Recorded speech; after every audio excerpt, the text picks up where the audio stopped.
I drove 400 miles to surprise my son for Thanksgiving, only to find my 7-year-old grandson shivering in a snowbank wearing nothing but a t-shirt and shorts while the thermometer read 15 degrees. Inside the warm, glowing mansion, the rest of the family was carving a 20-pound turkey and laughing as they raised their crystal wine glasses. I did not knock. I did not ring the doorbell. I went back to my truck, grabbed my heavy-duty crowbar, and kicked the solid oak door off its hinges. When the dust settled and the screaming stopped, I looked my son and his wife in the eye and said 6 words that turned their faces ghost white. Before I tell you what those words were and how I exposed the darkest secret of this perfect suburban family, let me know where you are watching from in the comments. My name is Bernard Freeman. I am 69 years old, and for 40 years I worked as an industrial electrical engineer. I spent my life in high-voltage zones, fixing grids that powered entire cities and filing patents that nobody knows bear my name. I retired quietly. I drive a rusted '98 Ford F-150. I wear Carhartt jackets stained with grease, and I live in a cabin 3 states away because I prefer the sound of fishing lines to the noise of the city. To the world, I look like an old man who barely scraped by. To my son Darnell, I am just the blue-collar father who paid for his college but embarrasses him in front of his new corporate friends. That Thursday morning, the sky over Connecticut was a bruised purple, and the wind cut through my layers like a razor blade. I had decided to drive down unannounced. I missed my grandson Leo. Leo is 7. He is a quiet boy with big eyes that always seem to be searching for an exit. He has a stutter that gets worse when he is nervous, and lately he has been nervous all the time. My son Darnell married Brittany 3 years ago. Brittany comes from what she calls old money, though I have been around long enough to know that money talks, but wealth whispers, and Brittany never stops screaming about her status. She tolerates me. She tolerates Leo, who is Darnell's son from a previous relationship, but she does not love him.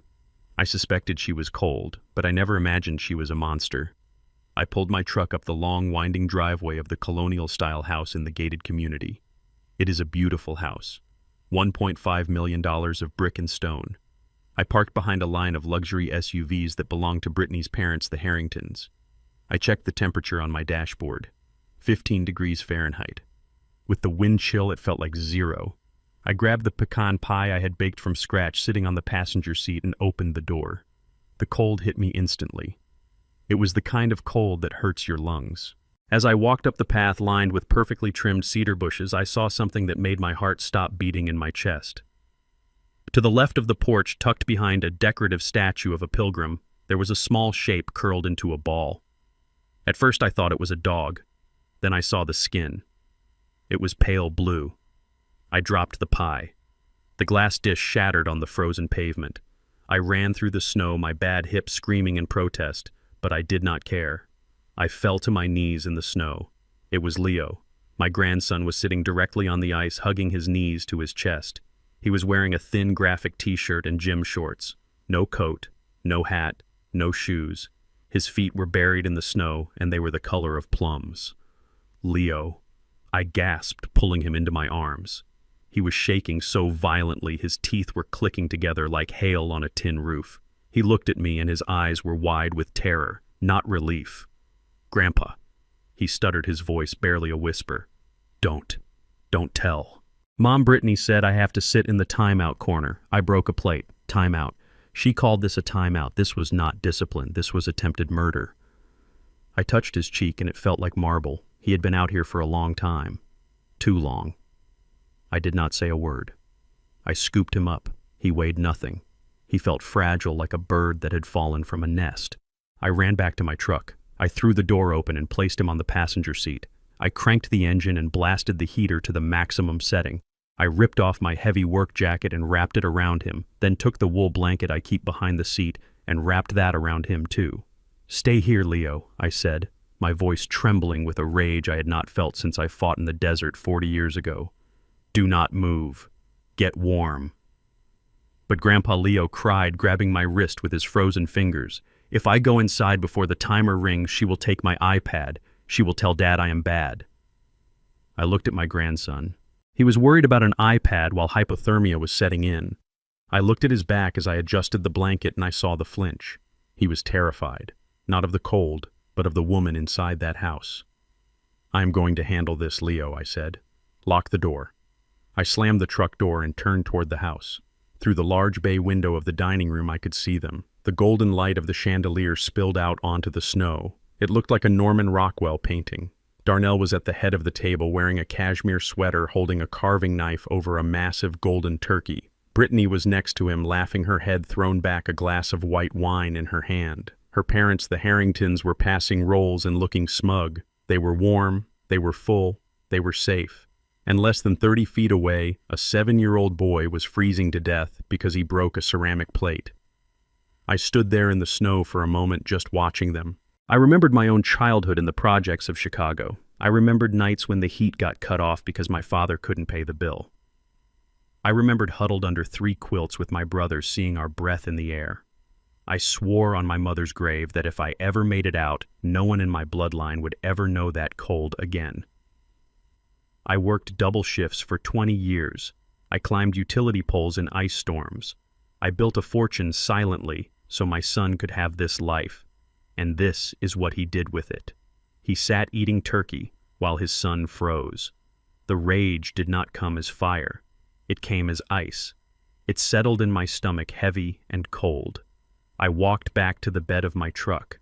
I opened the toolbox. My hands knew exactly what to grab. My old iron crowbar, heavy, solid, rusted at the tip. I marched up the front steps. I did not wipe the snow off my boots. I did not check my reflection in the glass. I did not prepare a polite greeting. I could see Darnell raise a toast inside. I could see Brittany checking her phone, probably posting a picture of her perfect table setup on Instagram. I stepped up to the massive double oak doors. They were locked, of course. They kept the cold out. They kept the unwanted out. I swung the crowbar. The sound of wood splintering echoed like a gunshot in the quiet neighborhood. I didn't stop at the lock. I kicked the door right at the latch with the heel of my work boot.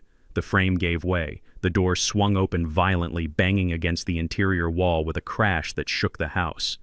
I stepped into the foyer. The heat of the house hit me instantly, smelling of sage and roasted meat. The scene in the dining room froze. Darnell dropped the carving knife. It clattered onto the china. Brittany jumped up, knocking over her wine glass.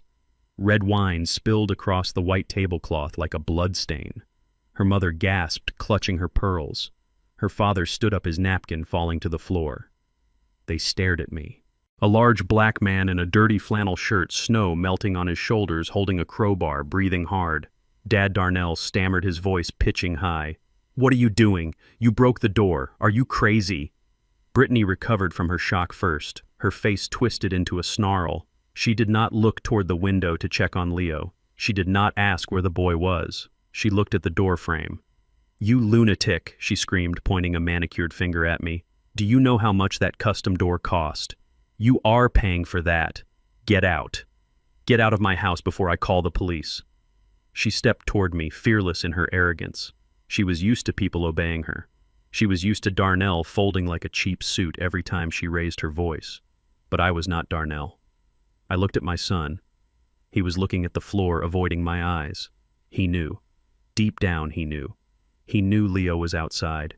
He knew it was freezing. And he sat there and ate. I looked at Brittany.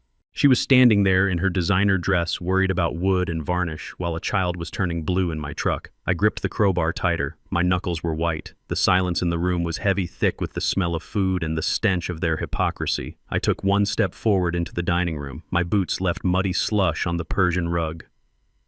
"Get out of my house now," I said. My voice was low. It was not a scream. It was a rumble from the earth. Brittany laughed. It was a shrill, nervous sound. "Your house? You senile old fool. Darnell bought this house. You just visit here. You don't have the authority to tell me to leave my own home. Darnell, tell him. Tell your father to leave." She turned to Darnell, expecting him to bark at me. Darnell looked at me, then looked at Brittany. He opened his mouth, but nothing came out. Brittany's father, Mr. Harrington, puffed out his chest. "Now see here, Bernard. We are trying to have a civilized holiday. You barge in here like a common thug destroying property. I think you have been drinking. I suggest you leave before this gets ugly." "Ugly," I repeated. "You want to see ugly." I turned around and walked back out into the cold. They followed me confused. They stood on the porch, hugging themselves against the wind. "Where are you going?" Brittany shouted. "Don't you walk away from me when I am talking to you." I opened the truck door. I reached in and unbuckled Leo. He was starting to get some color back, but he was still shivering. I picked him up, wrapping the blanket tighter around him. I carried him up the steps, past Brittany, past her parents, past Darnell. I walked right into the dining room and placed my grandson on the head of the table right next to the turkey. He sat there, a small, trembling bundle on the expensive tablecloth. His bare feet were purple. His lips were chapped. "Look at him!" I roared. Brittany rolled her eyes. "Oh, for God's sake, he is fine. He needed to cool off." "Cool. He has a temper. He broke a plate, Bernard. A Williams-Sonoma plate. He needs to learn respect." "He is 7, I shouted. "It is 15 degrees. He was freezing to death while you drank wine." "He has a jacket out there," Brittany lied smoothly. "He probably took it off to make me look bad. He is manipulative like that, just like his mother was." I looked at Leo. He shook his head, tears streaming down his face. "No jacket, Grandpa. She hid it." I looked at Darnell. "Did you know?" Darnell looked at his wife. She glared at him, a warning in her eyes. I didn't realize it was that cold," Darnell mumbled. "Brittany said he was fine. She said he was watching the iPad on the porch." "Liar," I hissed. Mr. Harrington stepped forward. "Look, this is a parenting matter. You don't interfere with how they raise the boy. Now take the kid off the table and get out. You are ruining Thanksgiving." I looked at Mr. Harrington. I looked at this room full of people who thought they were better than me because they wore suits and I wore work boots. They thought they owned the world. They thought this house was their fortress. I reached into my pocket and pulled out my phone. I dialed a number. I put it on speaker. "Mr. Strickland," I said. A voice answered immediately, crisp and professional. "Happy Thanksgiving, Mr. Freeman. Is there an emergency?" "Yes," I said, keeping my eyes locked on Brittany. "Initiate the eviction clause immediately and call the sheriff. I want to report child endangerment and trespassing. Eviction clause." Brittany laughed. "Who are you calling? Your imaginary lawyer. Darnell pays the mortgage on this house. It is in his name. You have lost your mind." Darnell turned a shade of gray I had never seen before. He sank into his chair. "Brittany," he whispered. "Brittany, shut up." "Why should I shut up?" Brittany snapped. "Your father is having a breakdown." "He isn't having a breakdown," Darnell said, his voice cracking. He is the landlord." The room went silent. The only sound was the wind howling through the broken front door. "What did you say?" Brittany asked, her voice dropping. "I didn't qualify for the mortgage," Darnell whispered, looking at his plate. "My credit was too low because of the student loans." Dad bought the house through his LLC. I pay him rent. It is his house." Brittany looked at me. Her eyes went wide. Her mouth opened, but no words came out. She looked at her parents, who looked like they had just swallowed a lemon. "That's right," I said, stepping closer to her. "I bought this house. I bought the car you drive. I paid for the wedding you bragged about. I did it because I loved my son and I wanted him to have a good start, but I see now that I just financed a monster." I looked at Darnell. "I told you when you moved in here, Darnell. I told you there was one rule. You take care of your family. You protect this boy." I picked up the carving knife from the table. Brittany flinched. I used it to cut a piece of turkey and handed it to Leo, who ate it like he hadn't seen food in days. "You failed," I said to Darnell. Then I looked at Brittany. "Get out." But we have nowhere to go." Brittany stammered, tears instantly welling up in her eyes, though I knew they were fake. "My parents are visiting. We have guests. It is Thanksgiving." "I don't care," I said. "You put a child in the snow. You can join him. You can't do this." Mr. Harrington blustered. "There are laws, squatters' rights. We have 30 days. Mr. Strickland's voice came through the phone loud and clear. "Actually, the lease agreement Darnell signed has a specific clause regarding criminal activity on the premises, including child abuse. The lease is void effective immediately. The sheriff is 5 minutes away." Brittany turned on Darnell. "Do something. He is your father. Fix this." Darnell looked at me. "Dad, please." "Not tonight. Let's just talk." "There is no talking, Darnell," I said. "You watched your son freeze. You chose her over him. Now you can live with her, but not under my roof." I walked over to the front door and pulled it open wider, letting the freezing wind blast into the hallway. "You have 5 minutes to grab your coats," I said. "After that, I am locking the gate." Brittany screamed. She threw her wine glass at the wall. She cursed me. She cursed Darnell. She cursed Leo. But when she heard the sirens in the distance, she ran for her coat. I stood there holding my grandson wrapped in my old work jacket, watching the people who thought they were royalty running like rats. They grabbed their purses and their phones. They didn't even pack a bag. As they walked out the door, Brittany stopped. She looked at me with pure hatred. "You will regret this," she hissed. "You will die alone, old man, and you will never see your son again." I looked at Darnell, who was trailing behind her, head down, defeated. He didn't look at me. He didn't look at Leo. He just walked out into the cold, following the woman who controlled him. I slammed the broken door shut as best I could and propped a chair against it. I picked up Leo and carried him to the fireplace. I put another log on the fire. "Are they coming back?" Grandpa Leo asked, his teeth finally stopping their chattering. "No, son," I said. "They are never coming back." I sat there in the big empty house with my grandson eating cold turkey and pie while the blue lights of the sheriff's car flashed through the window. I knew this was just the beginning. Brittany would not go quietly. She would come back with lawyers and lies. Darnell would try to worm his way back in. But as I looked at Leo sleeping safely in my arms, I knew one thing for sure. I had spent my whole life building power grids, but tonight I had finally used that power to protect the only thing that mattered. This was war, and I was just getting started. The silence that followed my entry was not the silence of remorse, it was the silence of shock.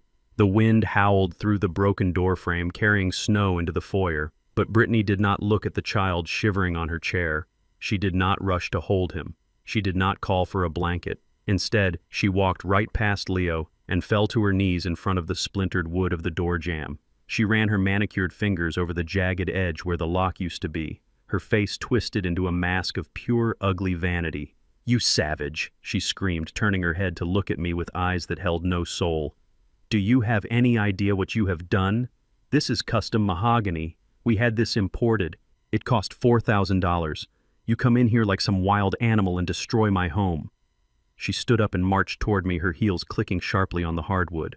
She was trembling, but not from the cold. She was shaking with the rage of a spoiled child whose toy had been broken. She pointed a finger in my face. Her nail was painted a perfect shade of blood red.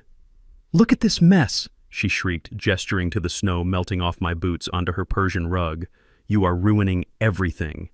This was supposed to be a perfect dinner. I have followers waiting for photos. I have guests. And you drag that dirty, freezing brat in here and break my house. Who is going to pay for this, Bernard? You. You are going to pay for every cent of this damage. I looked at her. I looked at the woman my son had married. I saw the emptiness inside her. She was worried about a piece of wood. She was worried about the likes on her social media. Less than 5 feet away, a 7-year-old boy was turning purple and she was calculating the cost of a carpenter. Leo coughed a wet hacking sound that rattled in his small chest. Brittany didn't even flinch. She didn't even blink. "Get him off that chair," she snapped. "He is wet. That is Velvet Bernard. Do you know how hard it is to get water stains out of velvet? But you wouldn't know that, would you? You live in a shack, you don't know the value of anything." "You call me a savage," I said, my voice low and steady. "You leave a child to die in the snow for a broken plate and you call me the savage." "He wasn't going to die," she scoffed, rolling her eyes. "He needs to learn. He is clumsy. He is loud. He ruins everything, just like you are ruining this night." Before I could answer, a hand clamped down on my shoulder. It was heavy and smelled of expensive cologne. I turned to see Mr. Harrington, Brittany's father, standing there. His face was flushed with wine and indignation. He was a tall man, used to looking down on people, used to being the most important person in the room. He looked at my flannel shirt. He looked at my grease-stained hands. He looked at my face and his lip curled in disgust. "Now you listen here, Freeman," he said, his voice dripping with that specific kind of poison that rich men use when they talk to the help. "We are civilized people here. We do not solve problems with violence. But I suppose I should not be surprised. It is in your nature, isn't it?" I knew exactly what he meant. I had heard that tone for 69 years. I had heard it from foremen who thought I couldn't read blueprints. I had heard it from bankers who denied my first loan applications until I showed them my patent portfolio. It was the sound of a man who thought his skin color and his bank account made him a god. "You barge into a decent neighborhood like a thug." Harrington continued, stepping closer, trying to use his height to intimidate me. "You break property. You threaten women. You clearly don't belong here. Look at you. You look like a gardener who got lost. I should call the police and have you dragged out in cuffs. That is where people like you usually end up, isn't it? Isn't. My hand tightened on the crowbar. I could have dropped him. I could have laid him out right there on the floor next to the spilled wine. I have fought men twice his size and 10 times his worth. But I did not move. I did not give him the satisfaction of being the monster he wanted me to be. I gave him something worse. I gave him my silence. I turned my back on him. I dismissed him completely, as if he were nothing more than a fly buzzing in the room. I walked past him and went to the table. I grabbed the heavy linen tablecloth that was under the centerpiece. It was set with candles and crystal vases. "What are you doing?" Brittany screamed. I didn't answer. I yanked the cloth. The centerpiece crashed to the floor. The crystal shattered. The candles rolled under the table. I took the thick fabric and wrapped it around Leo, covering his freezing body, burying him in the warmth of the linen. There, son," I whispered, rubbing his back. "Grandpa is here." Darnell finally stood up. My son. The boy I had taught to ride a bike. The man I had put through university. He stood there in his designer sweater, looking back and forth between his wife and his father. He looked terrified. But he wasn't afraid for his son. He was afraid of the conflict. He was afraid of her. "Dad, please," Darnell pleaded, his voice shaking. "You are making a scene. Just put the tablecloth back. We can talk about this later. You are upsetting Brittany. You know she has anxiety." I looked at him. I looked at the weakness in his eyes. "Anxiety?" I asked. "Your son has hypothermia, Darnell." She didn't mean it. Darnell stammered, avoiding my gaze. "It was just a misunderstanding. Leo can be difficult. You know how he is. He gets in the way. He is clumsy. Brittany is just trying to teach him manners. Please, Dad, just apologize. Fix the door. We can sit down and have a drink and forget this happened. Please. For me. Apologize." He wanted me to apologize. He wanted me to sweep this under the rug so he could go back to eating his turkey and pretending his life was perfect. He was willing to sacrifice his own flesh and blood to keep the peace with a woman who hated him. That was the moment my heart hardened. That was the moment I realized I had not just lost a son, I had raised a coward. "I am not apologizing," I said. "And we are not eating." I looked at the table. The massive roasted turkey sat there glistening under the chandelier. It was the centerpiece of their lie. It was the symbol of their fake gratitude. I grabbed the silver platter with both hands. The metal was hot, but I didn't feel it. "Dad, no," Darnell shouted, reaching out. I heaved the platter with all the strength in my old shoulders.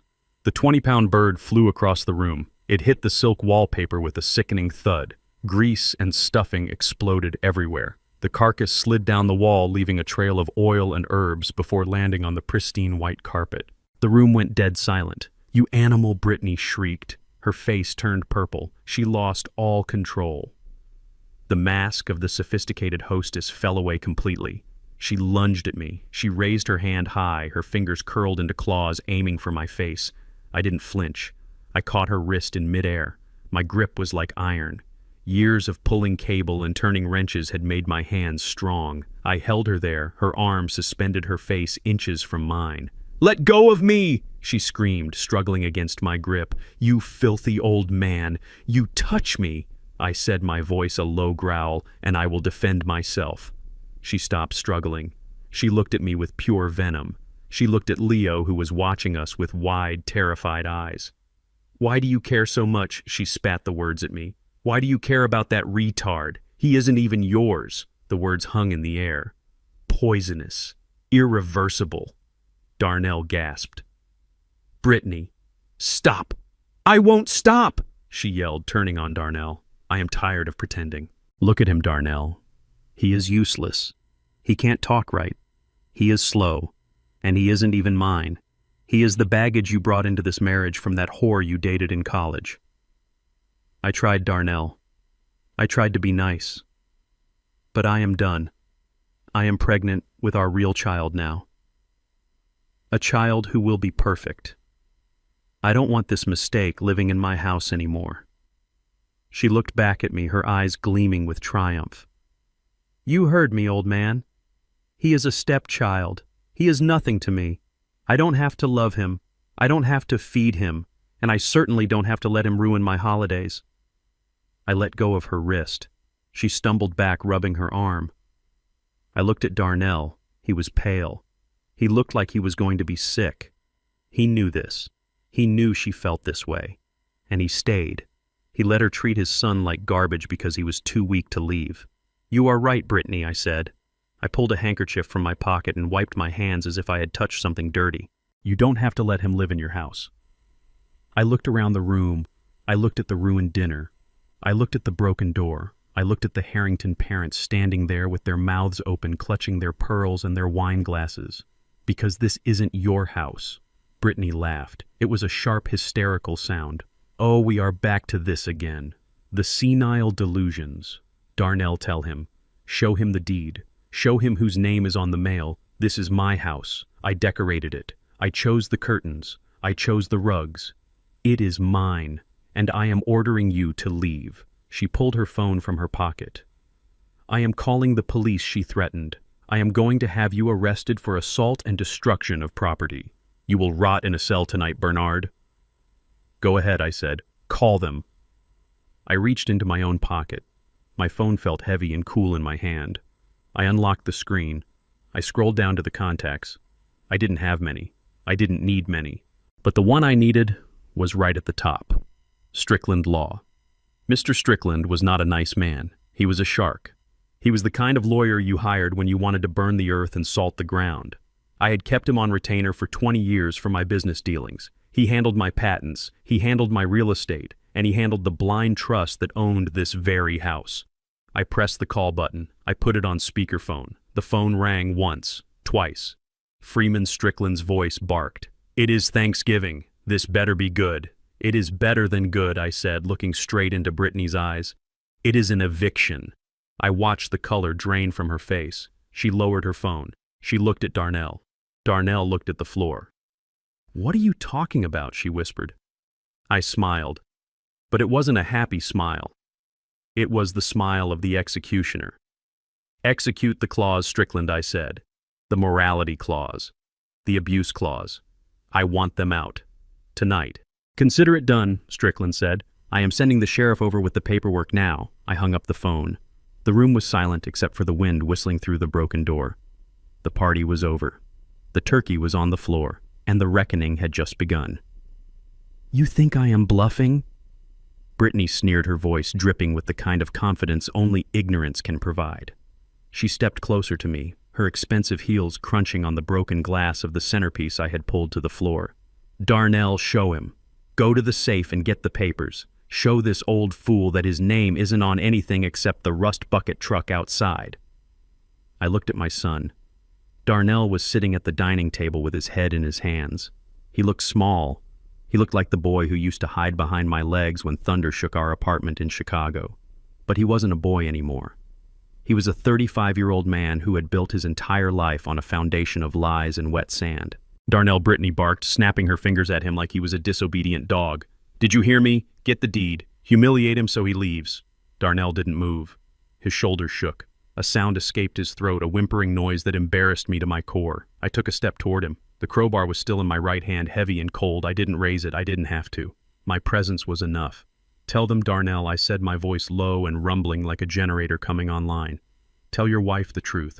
Tell her parents how you afford this lifestyle. Tell them who actually signs the checks." Darnell looked up. His face was gray and sweaty. He looked at Brittany, who was tapping her foot impatiently.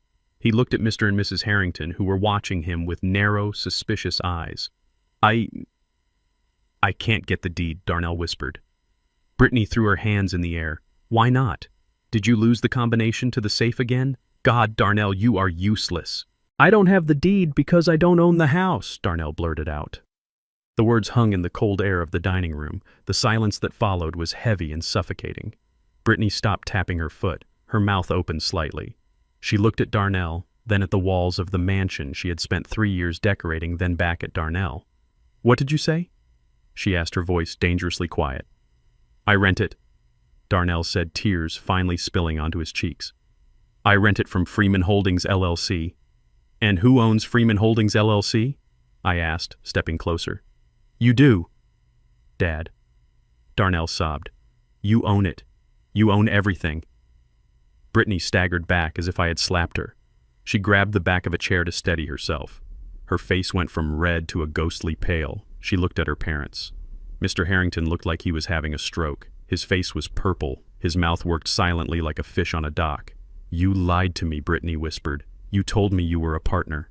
You told me your investments paid for this house. You told me we were building equity. I tried to tell you," Darnell pleaded, standing up and reaching for her. "But you wanted the house in the gated community. You wanted the country club membership. My credit score was 600, Brittany. I couldn't even get a loan for a Honda Civic, let alone a $1.5 million estate. Dad did it. Dad bought it cash so we would have a place to live. He charges us $1 a month, Brittany. $1. $1, I repeated. I gave you a castle for $1 a month, Darnell, and the only condition was that you treat this home and the people in it with respect. And tonight I find my grandson freezing in the snow while you drink wine. You broke the contract, son." Brittany turned on him. Her eyes were wild. "You are telling me that we are tenants, that we are living here on charity from him, from a mechanic." "I am an engineer," I corrected her sharply. "But yes, you are living on my charity." And charity just ran out. The phone in my hand beeped. Strickland was still on the line, waiting patiently like a shark circling a life raft. I held the phone up high so everyone in the room could hear the voice of doom. "Mr. Strickland," I said, "please explain the situation to my former tenants." The voice that came out of the speaker was dry, crisp, and devoid of any emotion. It was the voice of the law. "Certainly, Mr. Freeman. Mr. Darnell Freeman signed a lease agreement 3 years ago. Clause 4B specifically states that any illegal activity on the premises, including domestic abuse or child endangerment, results in immediate termination of the lease without notice. Furthermore, the lease stipulates that the tenant must vacate the property immediately upon termination. Failure to do so constitutes criminal trespassing." Brittany shook her head frantically. No, this isn't real. You can't just kick us out. We have rights. We have tenancy rights. This takes months. You have to go to court." "Actually," Mrs. Freeman Strickland's voice cut in, "since the rent is $1 per month, this is classified as a tenancy at will under state law, not a standard rental agreement. Combined with the documented endangerment of a minor, which I am reporting to the authorities as we speak, you have exactly 0 rights to remain on the premises. The sheriff has been notified of the trespassing. I suggest you pack quickly." Mr. Harrington stepped forward. He puffed out his chest, trying to regain some of the dignity he had lost in the last 5 minutes. "Now see here," he boomed, pointing a finger at the phone. "I don't know who this is on the line, but this is a scam. I know a scam when I hear one. Look at this man." He pointed at me with a look of pure disgust. "Look at his clothes. Look at his hands. You expect me to believe that this man owns a holding company. You expect me to believe he owns this estate. He is a laborer. He probably fixes the toilets. This is some elaborate trick Darnell has cooked up to hide his gambling debts or something." I looked at Harrington. I saw the prejudice burning in his eyes. He couldn't wrap his small mind around the fact that a black man in work boots could buy and sell him 10 times over. He needed me to be poor. He needed me to be beneath him so he could feel superior. "It is no scam, Harrington," I said. "I built the grid that powers your house. I hold patents on the transformers that regulate the electricity in your factory. I made my money with my brain and my hands while you made yours by inheriting it." "Lies," Harrington shouted. "Darnell, call the police. Tell them your father has lost his mind. Tell them he is threatening us with a weapon. We will have him committed. We will take power of attorney. We will stop this nonsense right now." Brittany's eyes lit up. Yes, that is it. He is senile. He is attacking us. Darnell, do it." Darnell looked at me. He looked at the crowbar in my hand. He looked at Leo, who was still wrapped in the tablecloth eating turkey with his hands watching the adults destroy each other. "I can't," Darnell whispered. "It is true. He owns it all."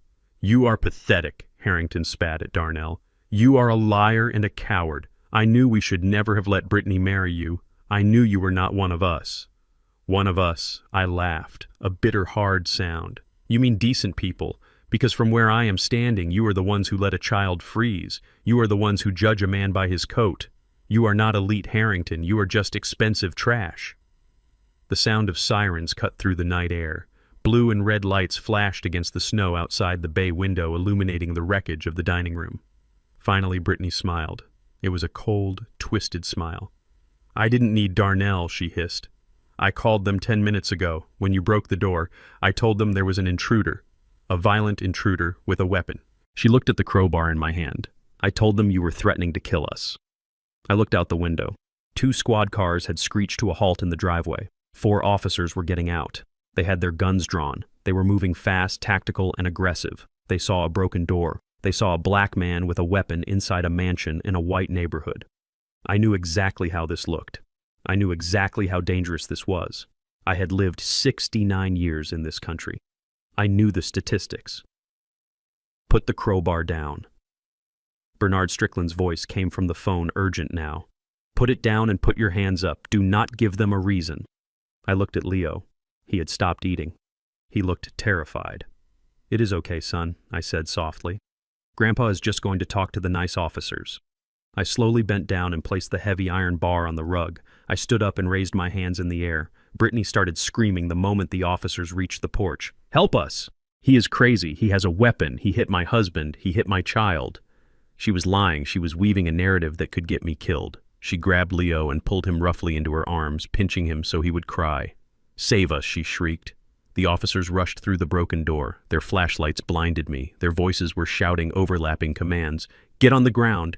Get on the ground now! Hands behind your head!" I went to my knees. I interlocked my fingers behind my head. I felt the cold barrel of a gun press against the back of my neck. I smelled the leather of the holster and the sweat of the young officer. "Don't move!" The officer screamed. I didn't move. I stared at the floor. I watched Brittany's shoes. She was standing there hugging Leo, looking down at me with a triumphant smirk. She thought she had won. She thought the badge and the gun would protect her lies. She didn't know that Strickland was still on the line recording everything. She didn't know that the security cameras I had installed in the house, the cameras I controlled, were capturing every second of her performance. She thought this was the end. But she was wrong. This was just the evidence I needed to bury her. My cheek was pressed against the cold hardwood floor. The weight of a knee dug into my lower back, driving the air from my lungs. I could see dust motes dancing in the beam of the tactical flashlight that was blinding me. I could smell the gun oil and the sharp metallic scent of adrenaline rolling off the young officer above me. He broke in. Brittany screamed, her voice reaching a pitch that shattered the last remnants of peace in the house. "He is insane, officer. He has dementia. He came here demanding money, and when we refused, he went to his truck and got a weapon. Look at the door. Look at my husband. He assaulted us." She was putting on the performance of a lifetime.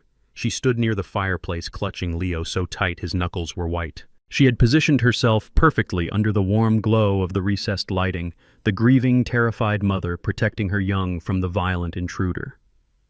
It was a lie so bold and so ugly it made my stomach turn. I did not resist. I did not fight.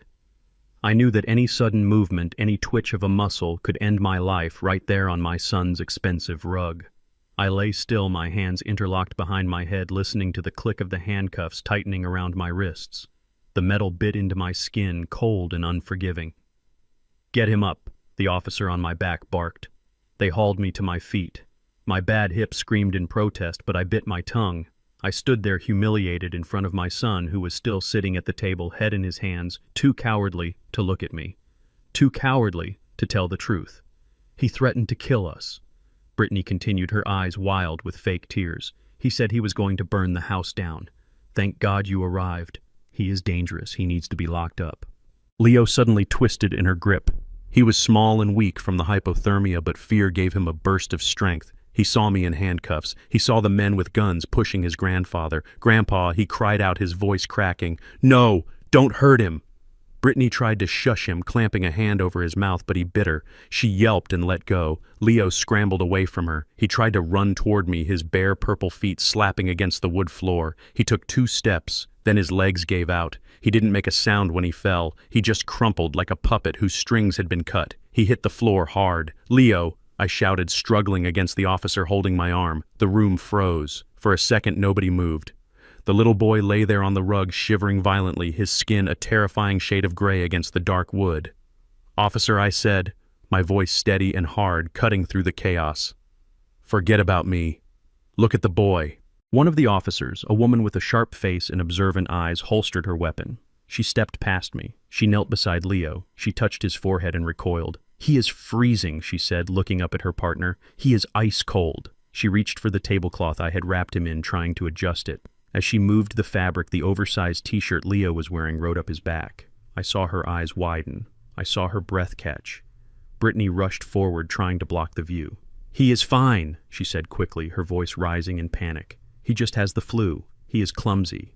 He falls a lot. We need to get him to bed." "Step back, ma'am," the female officer ordered. Her voice was no longer polite. It was the voice of authority. She gently lifted the back of Leo's shirt. The room went silent. Even the wind outside seemed to stop. Across my grandson's small back there were lines, angry red welts. Some were old and faded, turning yellow and brown. Others were fresh purple and swollen. They crisscrossed his skin like a road map of pain. They were the unmistakable marks of a belt buckle.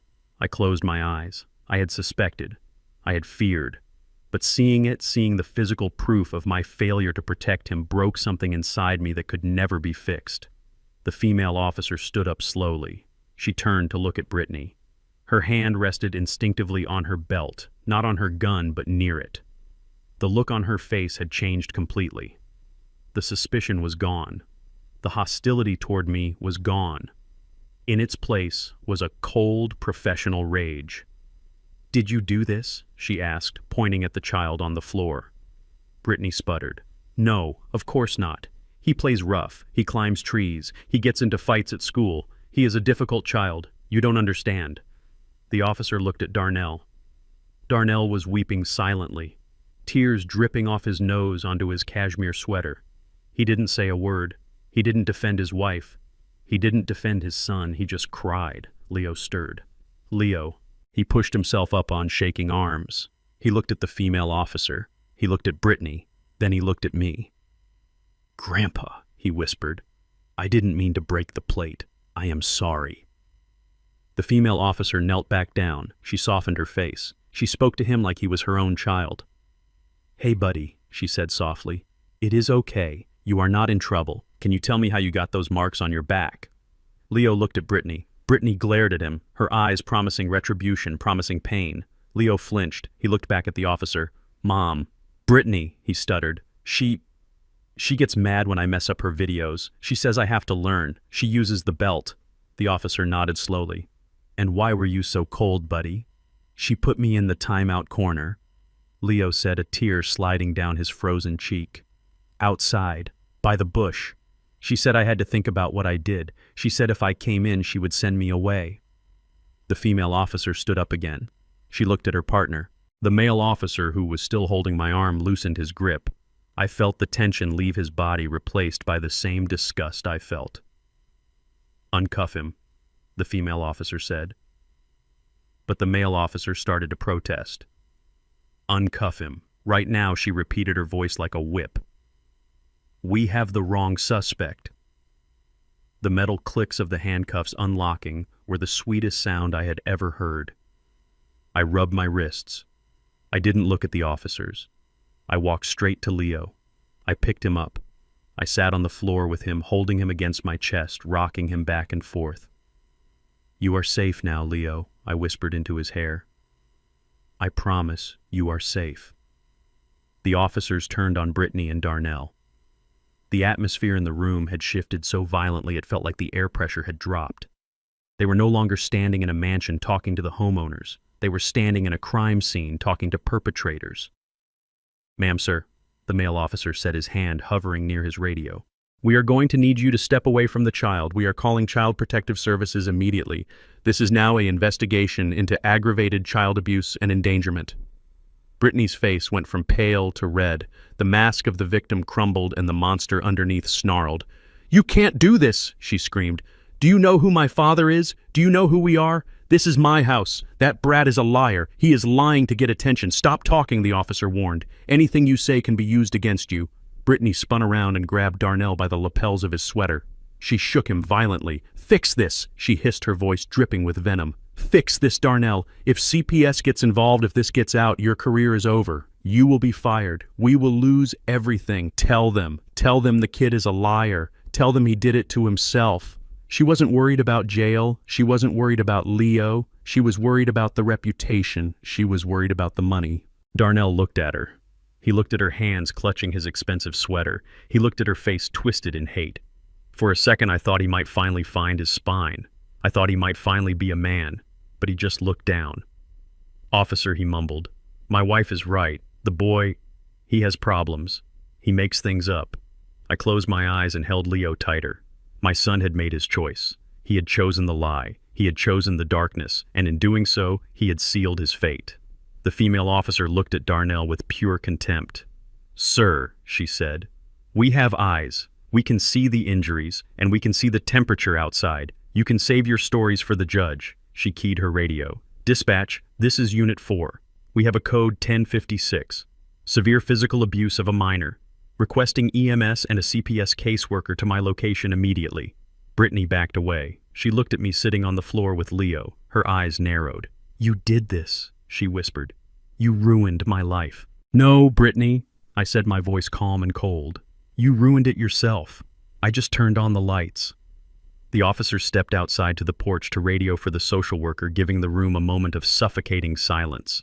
The air in the foyer was freezing, but the tension was hot enough to burn.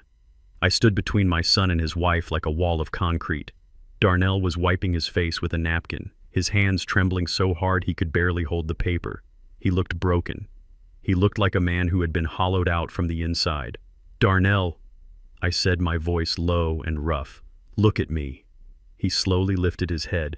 His eyes were red and swollen. "You have a choice to make right now," I told him. "The police are filing the report. CPS is on the way. You can stay here and try to salvage what is left of your dignity as a father, or you can leave with her."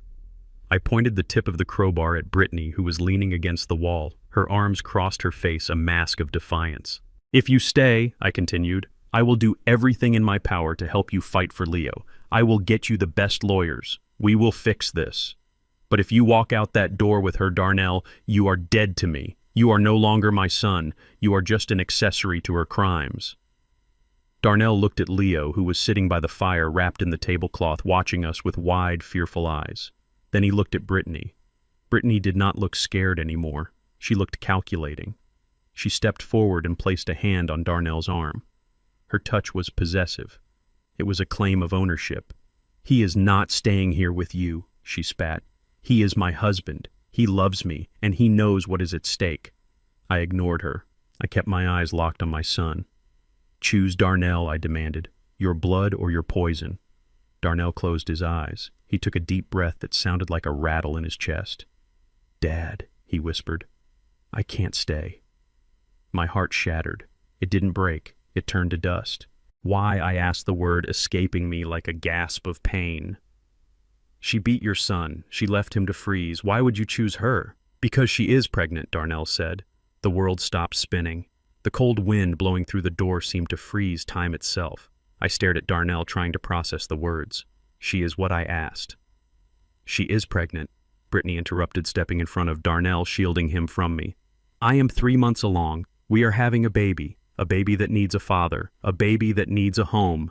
She looked at me and her lips curled into a smile that was not a smile. It was a weapon. "And this time, Bernard," she said, her voice dripping with malice, "it is a real grandchild, not some mistake from a college fling, not some damaged goods like Leo. This is a pure-blood Freeman. This is your legacy." I felt like I had been punched in the throat. She was using an unborn child as a shield. She was using my own desire for family, my own obsession with legacy against me. She knew how much family meant to me. She knew I had worked my fingers to the bone to build something that would last for generations. "You are lying," I said, but my voice lacked conviction. "I am not lying," she said. "Ask Darnell. We saw the doctor last week. It is a boy." She rubbed her flat stomach, staring me down, daring me to challenge her. "So go ahead," she taunted. "Throw us out. Throw your son and your pregnant daughter-in-law out into the snow. Let your new grandson freeze just like you claim Leo was freezing. Show everyone what a hypocrite you are." I looked at Darnell. He nodded slowly, his eyes filled with shame. "It is true, Dad," he said. "She is pregnant. I can't leave her. I have to protect my family." "Your family," I roared, pointing at Leo. "That boy right there is your family, and you failed him. You think having another baby fixes what you did to this one." "It is different," Darnell mumbled. "This is a fresh start." I looked at Brittany. She was glowing with triumph. She thought she had checkmated me. She thought the promise of a new heir would make me forget the abuse, the cruelty, the eviction. She thought I was just a desperate old man who wanted to see his name carry on. She was wrong. "I don't care if you are carrying the Messiah," I said, my voice cold as the grave. "You hurt a child. You are a danger to any child, and you are not staying in my house." Brittany's smile faltered. "You are a monster," she hissed. "You would kill your own grandchild." "I am saving him from you," I replied. I turned away from them. I couldn't look at my son anymore. The disgust was too strong. I needed to think. I needed to clear my head. And suddenly a thought struck me. A cold, sharp realization that cut through the emotional fog. They had been so confident. They had been so arrogant. Brittany had acted like she owned the place even when she knew she didn't pay the rent. Why? Why was she so sure of her position? And then I remembered the safe.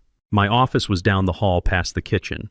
It was a room Darnell was forbidden to enter. It was where I kept the business records for Freeman Holdings. It was where I kept the original deed to the house, the bearer bonds I had bought in the 80s, and my emergency fund. $50,000 in gold coins. I had installed a floor safe 3 years ago. Only I knew the combination. Or so I thought. I turned on my heel and marched down the hallway. "Where are you going?" Brittany shouted, her voice shrill with sudden panic. "You can't go back there. That is our private space." I didn't answer. I walked faster, my heavy boots thudding on the floor. I reached the office door. It was closed, but the handle was unlocked. I pushed it open. The room was a mess. Papers were scattered everywhere. Drawers were pulled out. It looked like a tornado had hit it. But my eyes went straight to the rug in the corner. The rug that was supposed to cover the safe. It was moved. I walked over. The safe door was open. It hadn't been cracked. It had been drilled. Someone had taken a power drill to the lock mechanism. It was a crude job, but effective. I looked inside. Empty. The leather pouch with the gold coins was gone. The thick envelope with the bearer bonds was gone. The file containing the deed to the house and the titles to my trucks was gone. My knees felt weak. I grabbed the edge of the desk to steady myself. This wasn't just about a broken plate or a timeout. This wasn't just about cruelty. This was a robbery. They had been planning this. They knew I was coming, or they were planning to run. They had cleaned me out. I looked at the drill sitting on the desk. It was Darnell's drill, the one I bought him for Christmas last year. The betrayal washed over me like a tidal wave. My son, my own son. He hadn't just let his wife abuse his child. He had helped her steal my life's work. I turned around. My rage was gone, replaced by a cold, deadly focus. I wasn't a father anymore. I wasn't a grandfather. I was a man who had been wronged, and I was going to collect my debt. I walked back to the foyer. I moved silently now like a hunter. I entered the hallway just in time to see movement by the front door.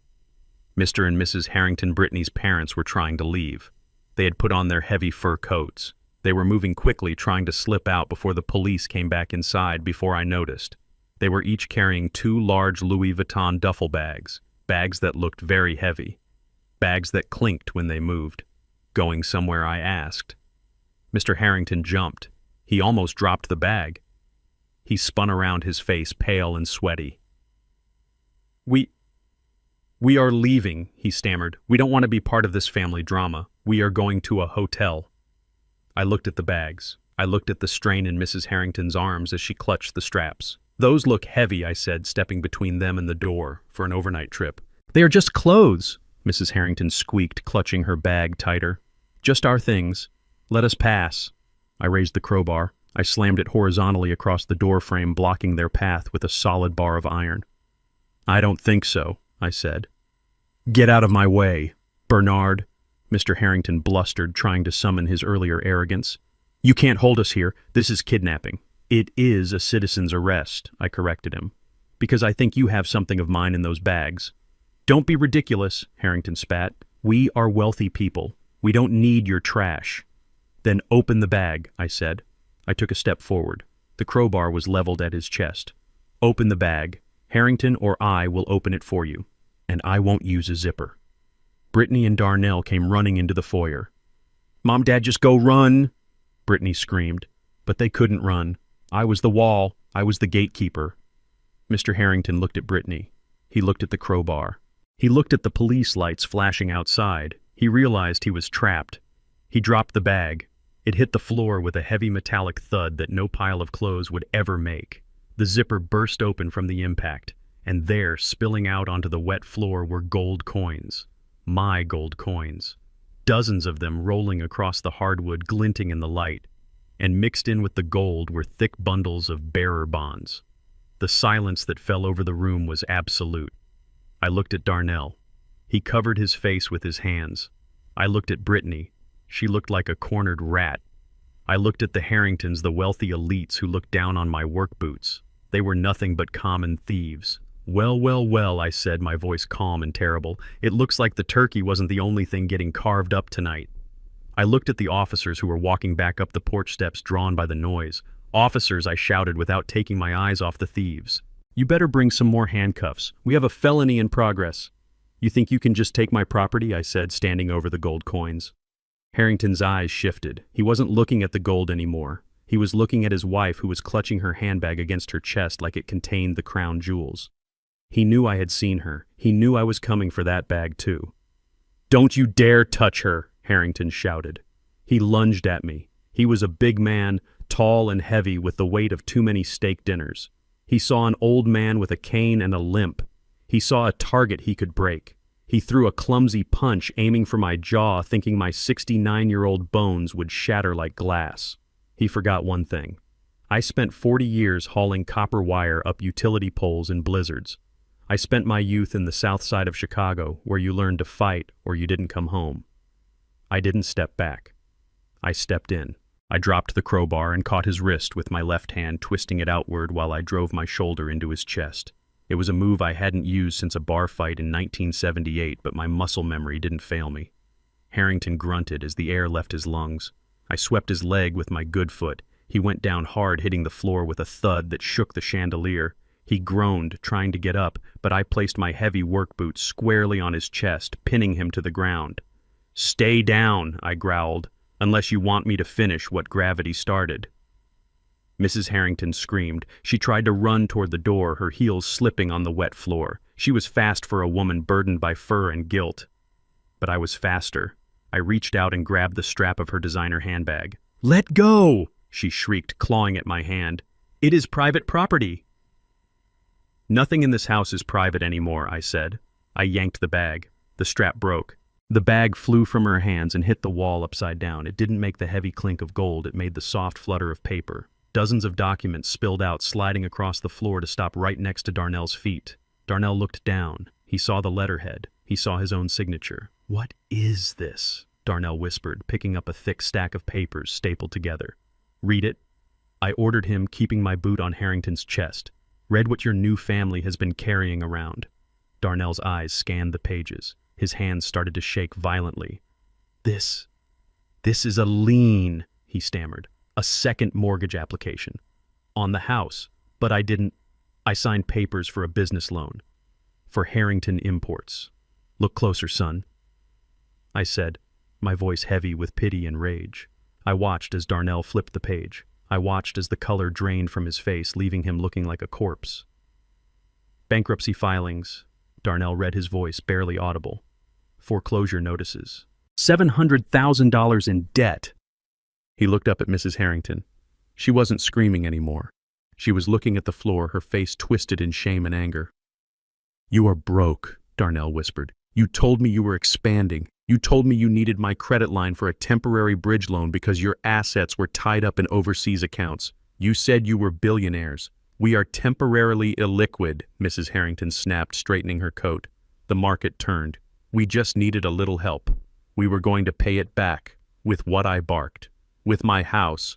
With my son's credit." I snatched the papers from Darnell's hand. I saw the dates. I saw the amounts. "They have been bankrupt for 5 years, Darnell," I said, throwing the papers in his face. "They have been living off you. The dinners, the trips, the clothes, you paid for it all. Or rather, I paid for it all through you. They aren't royalty, son. They are parasites. They found a man desperate for approval and they bled him dry." Darnell looked at Brittany. She was standing by the fireplace, her arms crossed her face, hard and unrepentant. "Did you know Darnell asked her?" Brittany rolled her eyes. "Oh, grow up, Darnell. Of course I knew. Daddy made some bad investments. We had to survive. What was I supposed to do, let them starve? You have plenty. Your father has plenty. Why are you being so selfish? Selfish. The word hung in the air like smoke. Selfish. Darnell repeated, a hysterical laugh bubbling up in his throat. I let my son freeze to impress them. I let them treat my father like a servant. I signed away my financial future. And you call me selfish? They are my parents, Darnell Brittany shouted. Family helps family. You wouldn't understand that because you come from nothing. He comes from dignity, I roared, stepping off Harrington's chest and walking toward my son.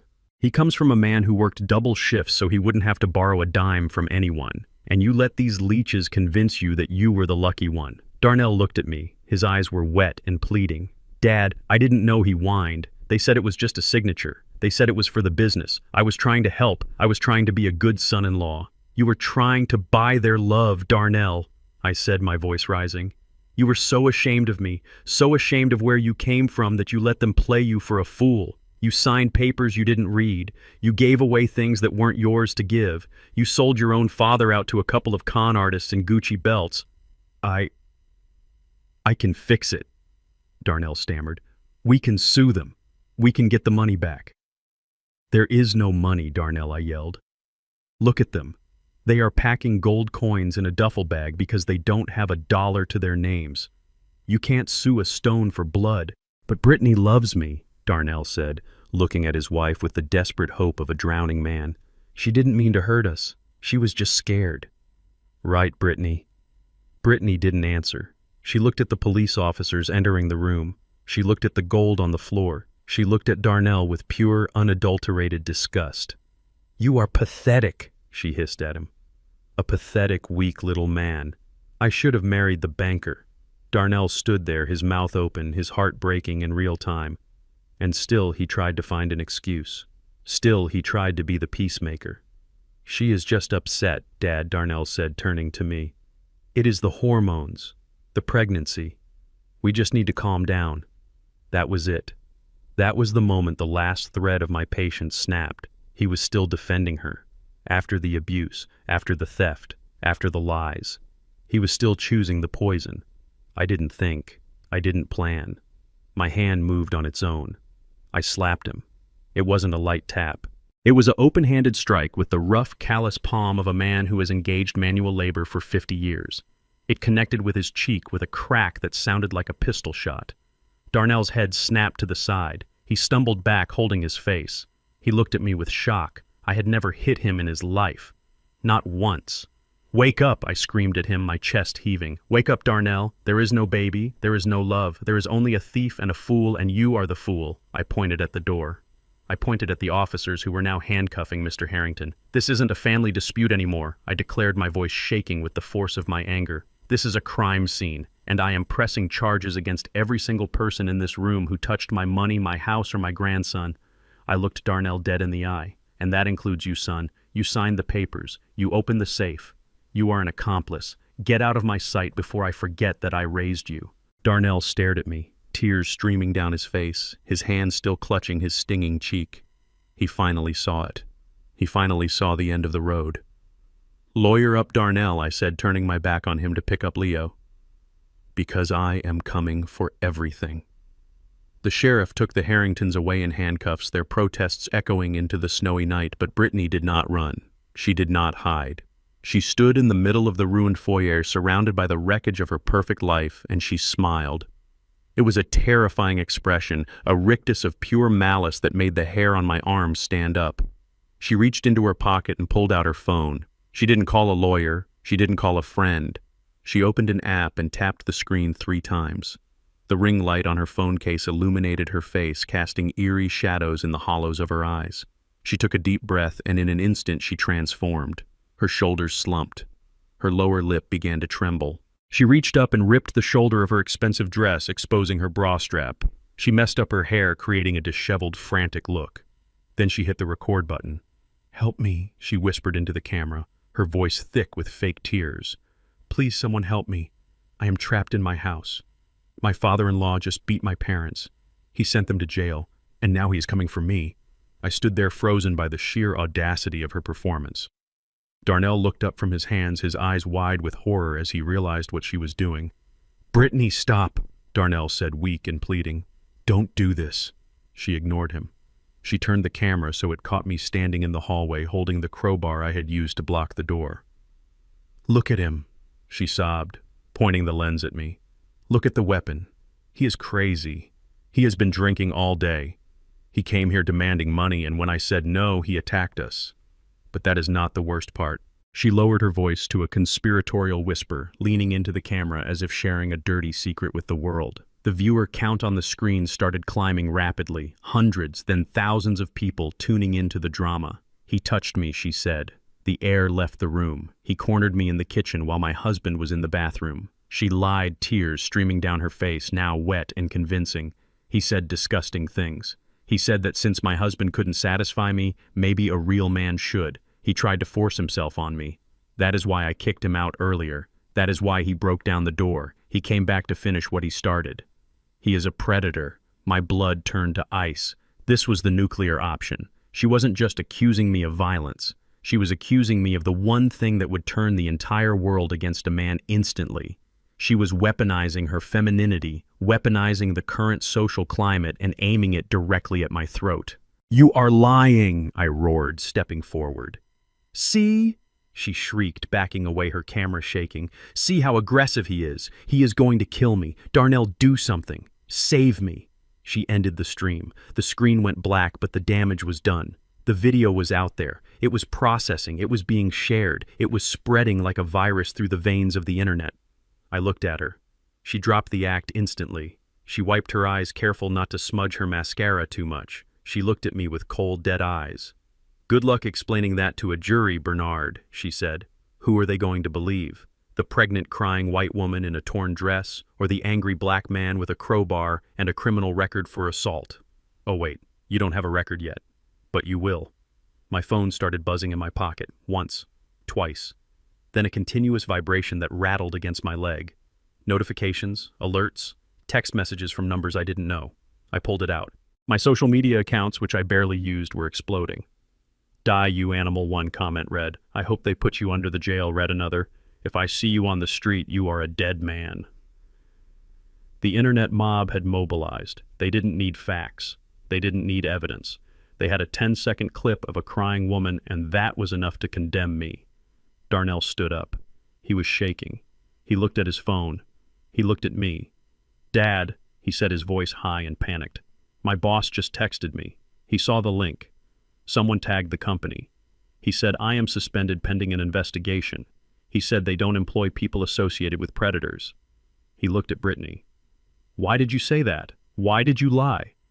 Brittany laughed. It was a harsh barking sound. "I did what I had to do, Darnell. I am protecting our future. If he goes to jail for this, we get the house. We get control of the assets. It is his word against mine, and I always win." Crash. The sound of shattering glass came from the living room. A brick had flown through the front window, landing on the carpet amidst a shower of shards. Snow blew in through the jagged hole. I ran to the window.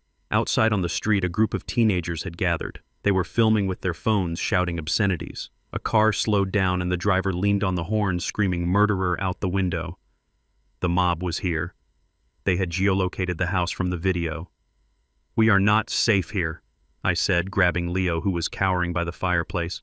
"We need to leave." Darnell grabbed my arm. His grip was surprisingly strong, born of pure terror. "No, Dad, wait," he said. "You can't leave. If you leave, it looks like you are guilty. You have to fix this." "Fix it?" I asked, looking at him in disbelief. "How do I fix a lie like that, Darnell?" "Apologize," he said. I stared at him. I thought I had misheard. "What did you say?" "Just apologize." Darnell pleaded, tears running down his face again. "Go on camera.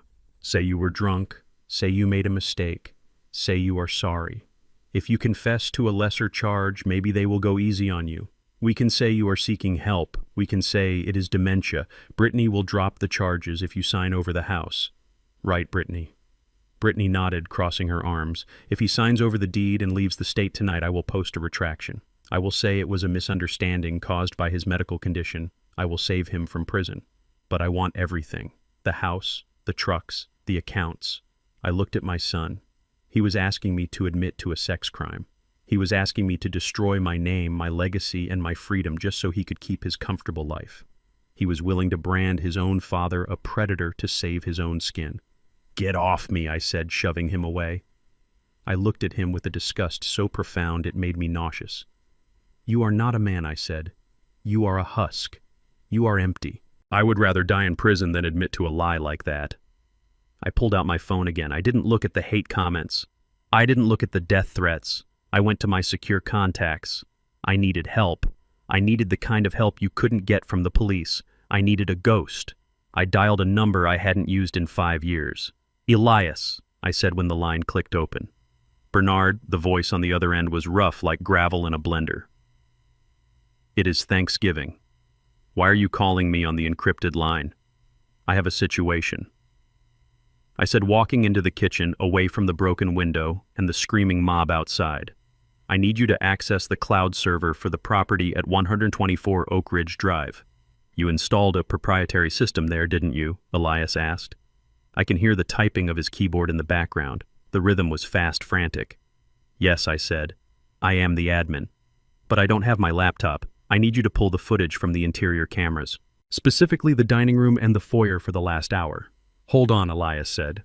I waited. The seconds ticked by like hours. In the other room, I could hear Brittany yelling at Darnell, telling him he was useless, telling him to make me sign the papers. I could hear another rock hit the siding of the house. I could hear the sirens returning. The police were coming back. They had seen the video too. They weren't coming to protect me this time. They were coming to take me down. Bernard Elias said, his voice tense. "The system shows a manual override. Someone tried to wipe the drive 20 minutes ago." My heart stopped. Darnell. He must have tried to delete the footage while I was dealing with the Harringtons. Did they succeed? I asked, my grip on the phone tightening until the plastic creaked. Elias chuckled. A dry, dark sound. "Please, Bernard, you built the hardware. I wrote the code. They tried to do a factory reset, but they didn't have the master key. The data is still in the mirror partition. I am bypassing the firewall now. Get it," I said. "Get it all, and send it to my phone, and send a copy to the district attorney's secure server." "I am in," Elias said. "Downloading now. It is a big file, 4K resolution, audio and video. Give me 60 seconds. 60 seconds. I walked back into the foyer. The police lights were flashing through the windows again, bathing the room in a chaotic strobe of blue and red.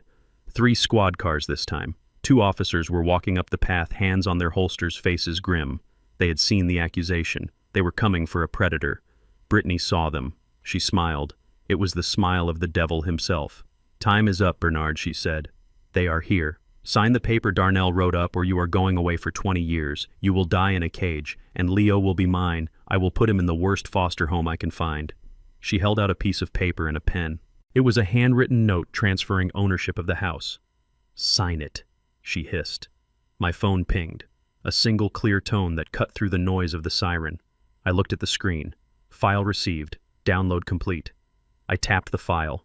The video player opened. The image was crystal clear. It showed the dining room from a high angle. It showed Brittany throwing the wine glass. It showed her hitting herself in the face to create a bruise. It showed her dragging Leo by the hair out the back door and locking him in the cold. And it showed the last 10 minutes. It showed her ripping her own dress. It showed her messing up her hair. It showed her laughing as she said she would ruin me. I looked up from the phone. The fear in my chest evaporated. The anxiety vanished. In its place was a cold, hard certainty. I looked at Brittany. I didn't shout. I didn't scream. I just looked at her with the eyes of a man who had watched high-voltage arcs vaporize steel. "No," I said. The officers burst through the door. "Get on the ground," they shouted. Brittany pointed at me, screaming, "That is him. That is the man who touched me." I didn't get on the ground. I held up my phone. The screen was bright in the dim room. "Officers," I said, my voice booming. "Before you arrest me, I suggest you watch the movie." I pressed play. I turned the screen toward them. I turned the volume up to maximum. Brittany's voice from the video filled the room sharp and clear. "I will ruin him. I will say he touched me. No one will believe an old black man over me." The officers stopped. They lowered their weapons. They looked at the phone. They looked at Brittany. The color drained from her face so fast she looked like a ghost. Her mouth opened, but no sound came out. I stepped forward. I looked her dead in the eye. "Checkmate," I whispered. The officers stood there for a moment in the flickering light of the police cruisers, paralyzed by the conflicting narratives. On one hand, they had a pregnant white woman screaming that she had been assaulted by a black man in her own home. On the other hand, they had a calm, older man holding a phone that seemed to contradict everything she said. But the world outside was not calm. Through the broken window, the sound of the mob was getting louder. The live stream Brittany had broadcast was doing exactly what she intended. It was inciting violence. A bottle smashed against the siding of the house. Someone shouted, "Burn it down." The lead officer, a sergeant with graying hair and a tired face, looked at me. He didn't look at the phone screen I was holding up. He looked at the situation. He saw a riot forming. He saw a man with a weapon nearby, even if it was on the floor. He saw a woman claiming sexual assault. Procedure dictated his next move. "Sir, put the phone down." The sergeant barked, his hand resting on his taser. "We need to secure the scene. You are coming with us. We can sort out the evidence at the station, but right now I have a mob outside and a victim alleging a felony. Turn around and put your hands behind your back." Brittany let out a sob of relief that was so theatrical it deserved an award. "Thank God," she cried, clutching her chest. "Get him out of here. He is dangerous. He is a monster. Look at my dress. Look at my face. He did this." She pointed to a red mark on her cheek, a mark that I knew hadn't been there 5 minutes ago. A mark she must have inflicted on herself while I was in the office downloading the files. Darnell stood in the corner watching the officers approach me. He looked like a ghost. He knew the truth. He knew what was on the video file I had just downloaded. But he said nothing. He was paralyzed by fear, paralyzed by the woman who held his leash. I did not turn around. I did not put my hands behind my back. I knew that if I left this house in handcuffs, I would never come back. The narrative would be set. The mugshot would be on the news. The truth would be buried under headlines and tweets before I even got to the booking desk. "Sergeant," I said, my voice steady and hard like granite, "I respect the badge, but if you take me out of here now, you are arresting the only person in this room who is trying to save a life. You want to secure the scene. Fine, secure it. But before you put those cuffs on me, you need to see what happened in this room 10 minutes ago. Not on a small phone screen. On the big screen." I pointed to the 85-inch television mounted above the fireplace. It was the centerpiece of the living room, a massive black mirror that reflected the chaos of the night. "You have 10 seconds, I told the sergeant. Just 10 seconds. If you arrest me without seeing this, you will be ending your career tonight. Because when this footage comes out, and it will come out, you will be the man who protected a child abuser and arrested the grandfather who stopped her." The sergeant hesitated. He looked at Brittany. She had stopped crying. Her eyes were darting around the room, scanning for an exit, scanning for a way to stop this. "Don't listen to him," she shrieked. "He is manipulating you. He is a hacker. He does things with computers. Take him away." That was the mistake. She pushed too hard. The sergeant looked at her manic energy, her torn dress, her perfect makeup that somehow hadn't smeared despite her supposed tears. He looked at me standing still and calm. "You have 1 minute," the sergeant said, lowering his hand from his taser. "Show me." I didn't waste a second. I walked to the television. I didn't need a remote. I had built the smart home network for this house. I pulled my phone out again and tapped the screen, casting the video file directly to the television. The massive screen flickered to life. The resolution was 4K, crisp and unforgiving. It showed the dining room from the wide angle of the security camera hidden in the smoke detector. The timestamp in the corner read 45 minutes ago. The video started in silence, but the audio kicked in a second later. The sound was crystal clear, picked up by the high-fidelity microphones I had installed for the voice command system. Everyone in the room turned to watch. Darnell, the officers, Brittany. Even Leo, who was peeking out from the kitchen, looked at the screen. On the television, the Brittany of 45 minutes ago was standing in the foyer. She wasn't crying. She wasn't scared. She was furious. The video showed me walking down the hall toward the office to check the safe. As soon as I was out of frame, the Brittany on the screen turned to Darnell. "He is going to find out," she hissed on the video. "He is going to see the safe is empty. We need a plan B." "What plan?" Darnell's voice asked on the recording. "We just leave. We have the gold." "No," Brittany snapped. "We can't leave. If we leave, he sues us. We need to destroy him. We need to make sure no one believes a word he says." The Brittany on the screen reached up and grabbed the neckline of her dress. With a violent jerk, she ripped the fabric. Then she reached up and messed up her hair, pulling strands loose until she looked wild. Then came the moment that made the officers in the room gasp. The Brittany on the screen raised her hand and slapped herself across the face. Hard. Once. Twice. She slapped herself until her cheek turned red. She checked her reflection in the mirror, adjusted her hair to look more distressed, and then turned to Darnell with a smile that was pure evil. "Now call the police," she ordered Darnell. "Tell them he is attacking me. Tell them he is trying to rape me." Darnell on the screen looked horrified. "I can't do that, Brittany. That is insane." "Do it," she screamed, slapping him. "Do it, or I tell everyone you hit me too. I tell them you beat our unborn child. Do it!" The video cut to the next clip. This one was from earlier in the day. It showed the dining room before I arrived. It showed Leo sitting at the table. He accidentally knocked a plate off the edge.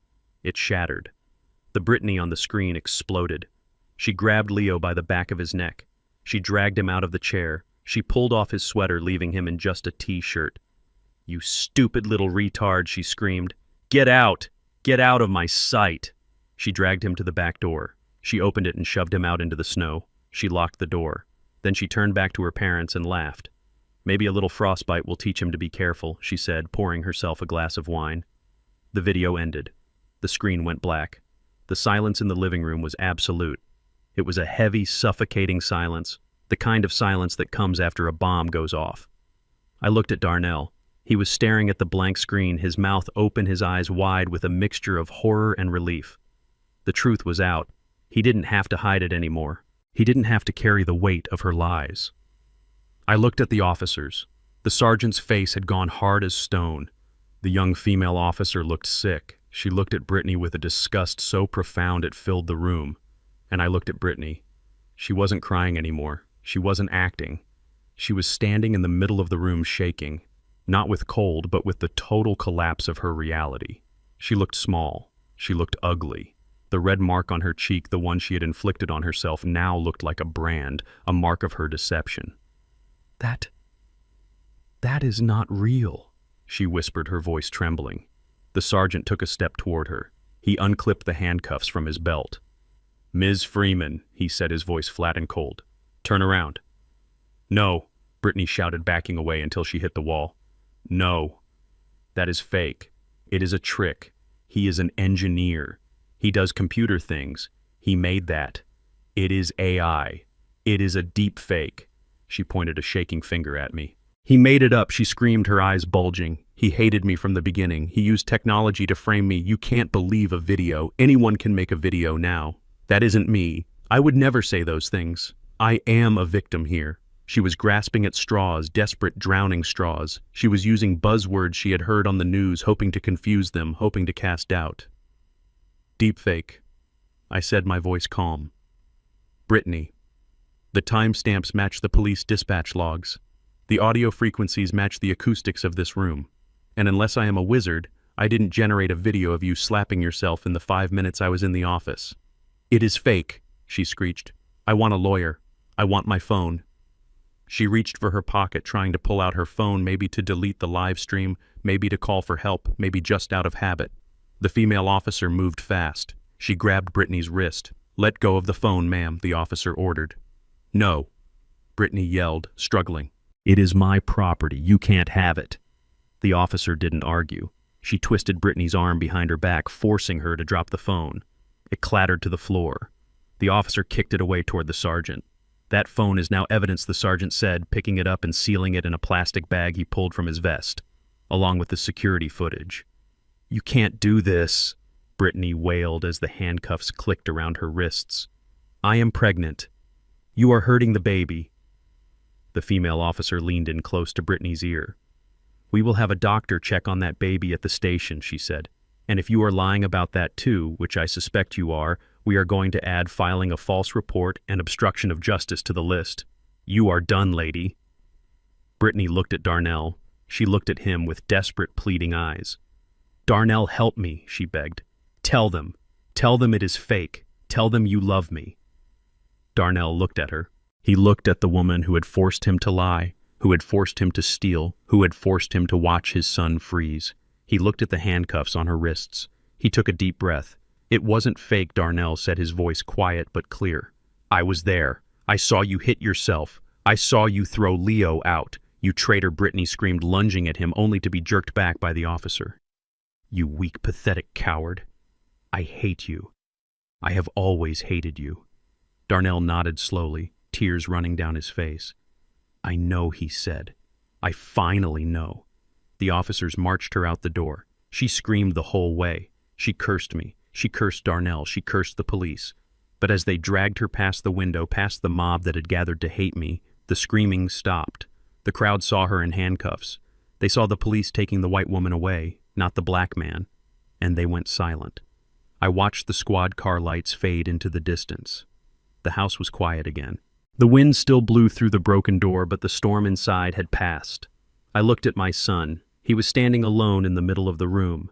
He looked at me. He looked at Leo. He looked at the empty safe. Dad, he whispered. I didn't answer him. I walked past him to the kitchen where Leo was waiting. I picked up my grandson. Let's go home, Leo, I said. Not this house. My house. The cabin by the lake where the air was clean and the people told the truth. I walked out into the snow, leaving my son alone in the wreckage of the life he had chosen. The handcuffs clicked tight around Brittany's wrists, but she was not done fighting. She twisted her body, screaming that the metal was cutting into her circulation, that the stress was going to kill her baby. She looked at the female officer with wide, panicked eyes, begging for mercy, not for herself, but for the unborn child she claimed to carry. You are hurting him, she wailed. I am high risk. I need to sit down. I need a doctor. If I lose this baby because of your brutality, I will sue this department into the ground. The female officer hesitated. No matter what she had seen on the video, the threat of a medical emergency involving a pregnancy was a liability nightmare. She glanced at the sergeant, seeking guidance. I stepped forward. The adrenaline in my veins had settled into a cold, heavy weight. I reached into the inside pocket of my flannel jacket. I pulled out a folded envelope. It was not a thick document like the ones I had pulled from Mrs. Harrington's bag. It was thin, precise, deadly. Officer, I said, my voice cutting through Brittany's shrieking. You don't need to worry about the baby. Brittany froze. She looked at the envelope in my hand. For the first time tonight, true fear flickered in her eyes. Not the performative terror she used for the camera, but the deep primal fear of a predator who realizes the trap has snapped shut. What is that? She whispered. I opened the envelope. I pulled out a single sheet of paper with a medical letterhead. It was a copy of a surgical discharge summary from a private clinic in Miami dated 3 years ago. My private investigator had found it within 2 hours of me hiring him. It cost me $500, and it was worth every cent. There is no baby, I said loud enough for Darnell to hear over the wind howling through the broken door. There never was a baby, and there never will be. I handed the paper to Darnell.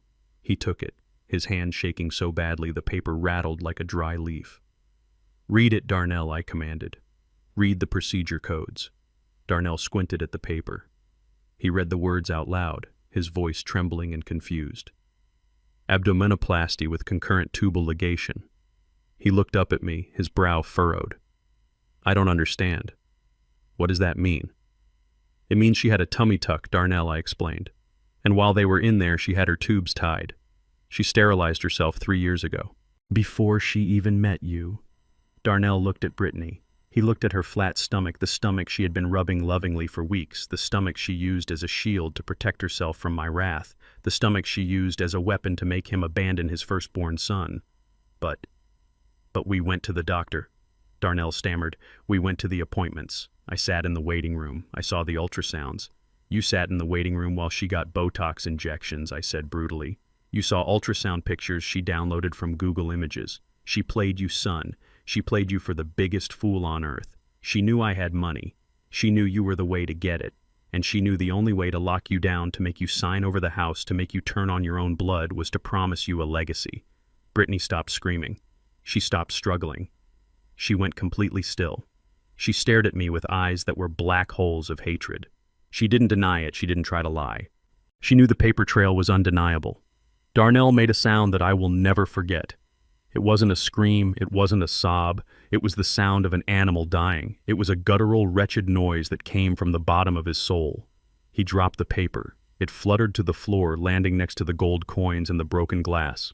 He looked at Brittany. He looked at the woman he had worshipped, the woman he had put on a pedestal so high he couldn't see the dirt on her shoes. He had given her everything. He had given her his dignity. He had given her his money. He had given her his son's safety.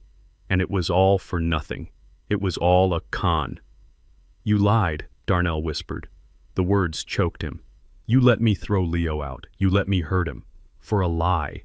Brittany sneered. Her lip curled up, revealing her teeth. "Oh, get over it, Darnell. It was a business transaction. You wanted a trophy wife. I wanted a lifestyle. We both got what we wanted for a while. Don't act like a victim." It is pathetic.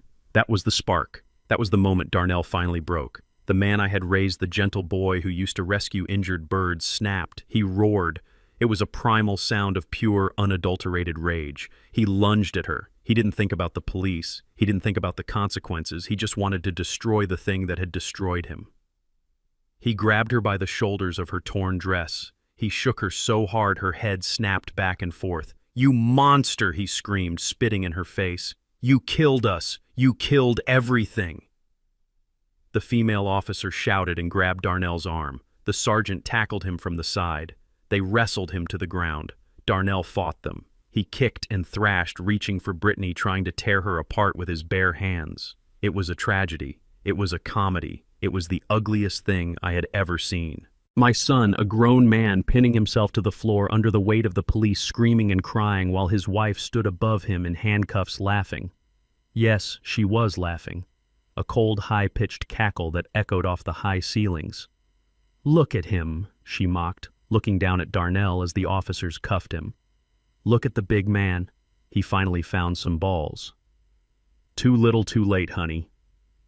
"Get him out of here," the sergeant barked. "Get him in the car." They hauled Darnell up. He was limp now, all the fight drained out of him. He looked at me as they dragged him past. His eyes were empty. There was no light in them, just a vast dark hole where his soul used to be. "Dad," he whispered. "I am sorry." I didn't answer him. I couldn't. I just watched him go. The officers turned back to Brittany. They grabbed her arms roughly, not caring about her comfort anymore. They pushed her toward the door. As she passed me, she stopped. She dug her heels into the expensive rug she loved so much. She looked at me, and for the first time, she showed me exactly who she was. The mask was gone. The sophisticated socialite was gone. The grieving mother was gone. There was only a racist, hateful creature. "You think you won, old man," she spat. "You think you are smart. You are nothing. You are just a nigger with a checkbook." The word hung in the air, heavy, ugly, ancient. The female officer gasped. The sergeant stiffened. "You never belonged here," she continued, her voice rising to a screech. "You and your stupid son and that retard grandson, you are dirt. I did you a favor. I tried to elevate you. I tried to make you look like people, but you are just animals. That is all you will ever be. I never loved him. I couldn't stand touching him. I had to close my eyes and think of the money every time he came near me." She looked at the door where Darnell had just exited. He was a means to an end, a stepping stone. And you are just the obstacle I should have removed sooner. I should have poisoned you at Thanksgiving dinner instead of just kicking your grandson out. The sergeant shoved her. Hard. "Move!" he growled, his voice thick with disgust. "Get in the car. Now!" She laughed again as they dragged her out into the snow. She screamed slurs. She screamed curses. She screamed until the door of the squad car slammed shut, cutting off her voice. I stood alone in the foyer. The house was quiet. The wind blew through the broken door, chilling the sweat on my face. I looked at the gold coins scattered on the floor. I looked at the medical report lying in the glass. I looked at the turkey carcass staining the wall. It was over. The truth was out. The family was gone. I walked to the kitchen. Leo was sitting on the counter, swinging his legs, wrapped in my jacket. He was eating a piece of pie. He looked at me, his big eyes calm and knowing. "Are the bad people gone, Grandpa?" he asked. "Yes, Leo," I said, picking him up. "The bad people are gone." We walked out of the house, leaving the lights on, leaving the door broken, leaving the gold on the floor. None of it mattered. I had the only treasure worth saving in my arms. We got into my old truck, and I drove away into the night, never looking back at the mansion that had almost cost me everything. The squad car door slammed shut, cutting off Brittany's vile screaming and sealing her fate in the back of the cruiser. The red and blue lights washed over the snow, illuminating the driveway where my son's life had just officially ended. I stood on the porch watching as the female officer finished taking statements from the neighbors who had gathered like vultures to watch the downfall of the dynasty that never was. Inside the house, the drama was far from over. The officers were now turning their attention to the Harringtons, who were still sitting on the bench in the foyer, handcuffed and furious. Mrs. Harrington, seeing her daughter dragged away like a common criminal and realizing her own expensive handbag was now evidence in a grand larceny case, decided to play her final card. She gasped loudly. It was a theatrical sound, like a bad actor in a soap opera. She clutched her chest with her manicured hands and let out a wail that was supposed to sound like pain but sounded more like frustration. "My heart," she cried, sliding dramatically down the wall until she hit the floor. "I am having a heart attack. I can't breathe. You are killing me. I need an ambulance." The young male officer looked panicked for a second. He reached for his radio, ready to call for medical assistance. But the sergeant, who had seen more criminals try to dodge booking than he had seen hot dinners, just sighed. He looked at Mrs. Harrington with the tired eyes of a man who knew exactly what a con looked like. "Ma'am," the sergeant said, stepping over her legs. "The paramedics are already here outside checking on the boy. I will have them take a look at you. But I should warn you that filing a false medical emergency to delay arrest is another charge we can add to the list." Mrs. Harrington's eyes snapped open. The pain seemed to vanish, instantly replaced by a look of pure venom. She realized the game was up. She realized that her performance wasn't going to save her from the consequences of her greed. "You are all going to pay for this," she hissed, dropping the act completely. "We have lawyers. We know senators. You will lose your badges." I walked past her. I didn't even look down. "Save your breath, Mrs. Harrington," I said. "You are going to need it to explain to the judge why you tried to steal $50,000 in gold from a man you called a savage." The paramedics came in then.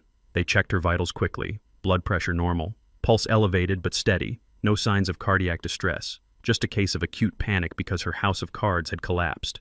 They hauled her up and marched her out to the second squad car right next to her husband. Now the house was truly empty. The thieves were gone. The police were finishing their paperwork. The only people left were me, Leo, who was sleeping in the kitchen wrapped in blankets, and Darnell. My son was still on the floor where he had collapsed after the fight. He was sitting on his knees, his head bowed, his hands resting on his thighs. He looked small. He looked like a child who had broken a window and was waiting for the punishment. I walked over to him. My boots made a heavy sound on the hardwood floor. I stopped 3 feet away from him. I didn't offer him a hand. I didn't offer him comfort. I just stood there, a silent judge, waiting for him to speak. Darnell slowly lifted his head. His face was a mess of tears and snot. His expensive sweater was torn. His eyes were red and swollen.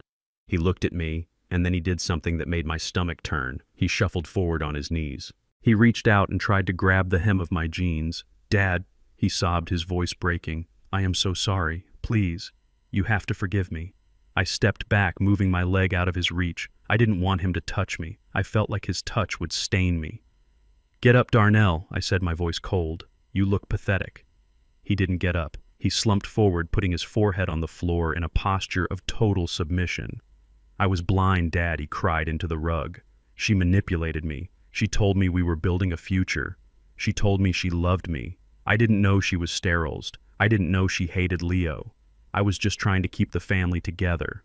I was scared, Dad. I was scared of losing her."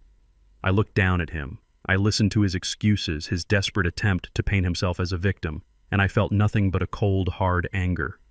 "You were not blind, Darnell," I said, my voice cutting through his sobs. "You were willing. There is a difference."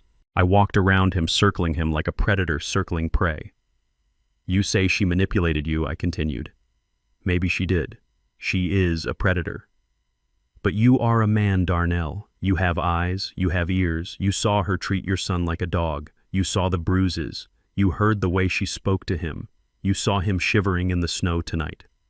I stopped in front of him again. "You saw it all, and you said nothing." "But I was trying to keep the peace," Darnell pleaded, looking up at me. "I thought if I just gave her what she wanted, she would be happy. I thought she would learn to love him." "You thought if you fed the alligator, it would eat you last," I corrected him. "That isn't keeping the peace, Darnell. That is cowardice." I knelt down so I was eye level with him. I wanted him to see the fire in my eyes. I wanted him to feel the heat of my disappointment. Let me tell you something about evil son, I said quietly. Evil is loud. Evil screams and breaks doors and steals gold. Brittany is evil. But you know what is worse than evil. Darnell shook his head, tears flying. Complicity, I whispered. The silence of a good man. You knew it was wrong. Every time she locked him in his room, you knew. Every time she called him names, you knew. Every time she spent my money on her vanity, you knew. But you stayed silent. You let it happen because it was easier than fighting. You traded your son's safety for a quiet life and a trophy wife. I stood up, towering over him again. A man who sees a crime and says nothing is not an innocent bystander, Darnell. He is a partner. You held the door open while she destroyed this family. You are not a victim. You are an accomplice. Darnell collapsed back onto his heels, burying his face in his hands. He wailed, a sound of pure misery. I lost everything, he sobbed. I lost my wife. I lost my baby. I lost my job. Dad, please. You are all I have left. Help me. I can change. I will be better. I will make it up to Leo. Just give me a chance. I looked at the door. The wind was still blowing snow into the hallway. The house was freezing. You want a chance, I asked? Yes, Darnell begged, nodding frantically. Yes, Dad. Anything.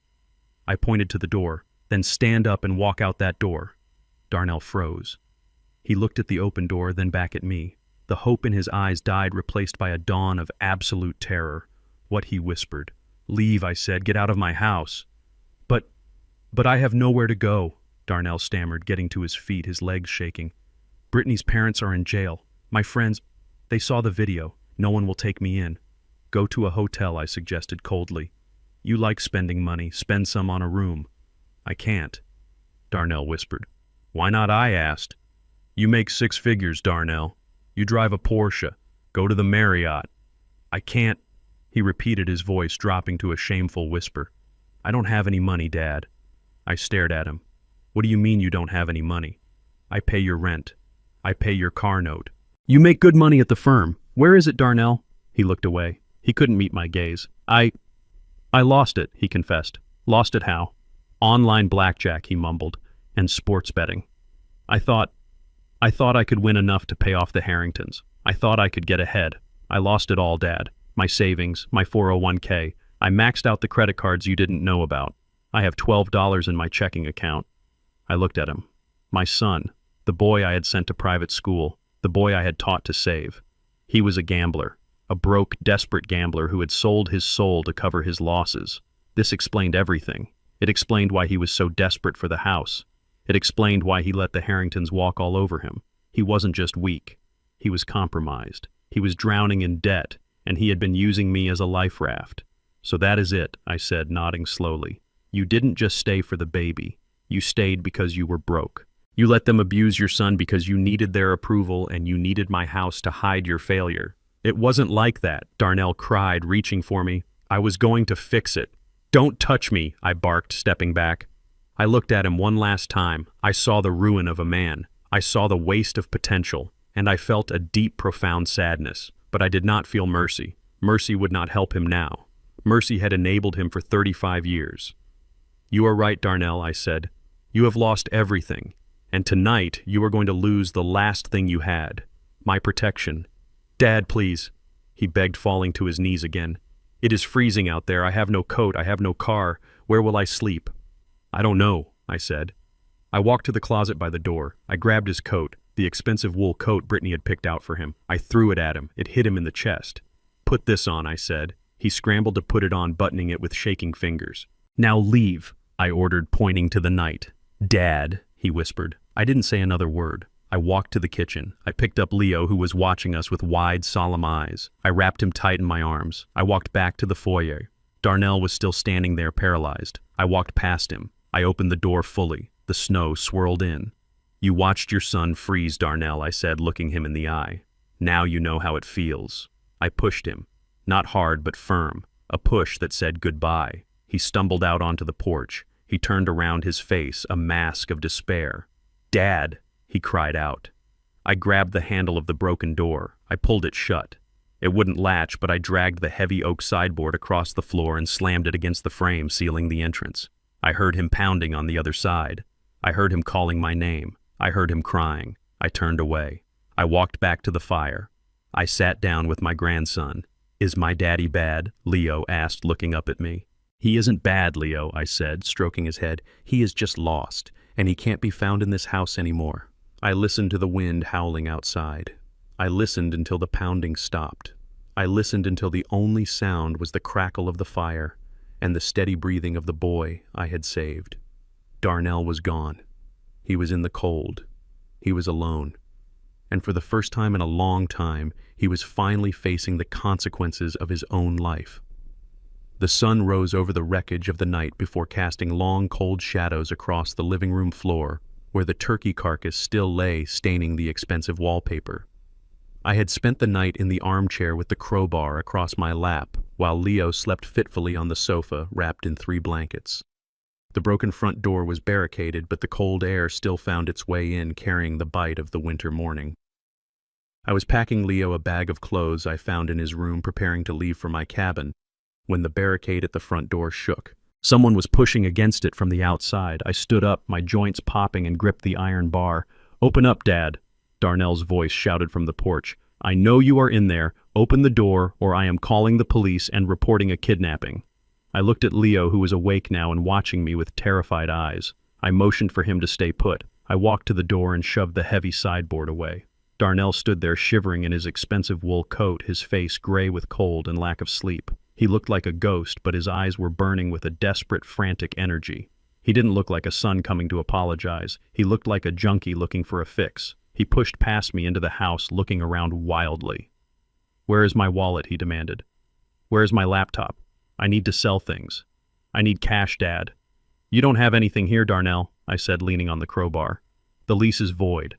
The contents of this house are being seized to pay for the damages." "You own the clothes on your back and nothing else." Darnell spun around to face me. A nasty sneer curled his lip. He looked at me with a hatred I had never seen before. It was the hatred of a weak man who realizes he has been exposed. "You think you have won, don't you?" he spat. "You think you can just kick me out and take my son and live happily ever after? Well, you forgot something, old man. I am his father, his legal biological father. You have no rights here. None." He took a step toward Leo. Leo shrank back into the cushions. "Come here, Leo," Darnell barked. "We are leaving." "No," I said, stepping between them. "He is not going anywhere with you. You threw him in the snow." "And I will deny it," Darnell shouted, his voice cracking. "It is your word against mine. The video Brittany made is gone. The police report hasn't been filed yet. I will fight you. I will sue you for full custody. I will tell the court you are senile and violent. I will tell them you kidnapped him." He poked me in the chest with a shaking finger. "You want him safe, Dad? You want him happy? Then you pay me. You give me $50,000 right now, cash, and I will sign over temporary guardianship. If you don't pay, I take him. I take him and I put him in foster care. I surrender my parental rights to the state. I will make sure you never see him again." I stared at him. The bile rose in my throat. He was ransoming his own son. He was using a 7-year-old boy as leverage to pay his gambling debts. He was willing to throw his own flesh and blood into the system just to get a payout. "You would sell your son?" I asked, my voice barely a whisper. "I have to survive," Darnell screamed. "I have debts.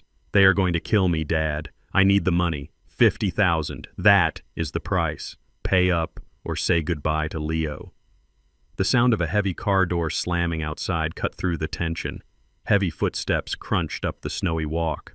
Darnell turned around just as a tall man in a charcoal suit filled the doorway.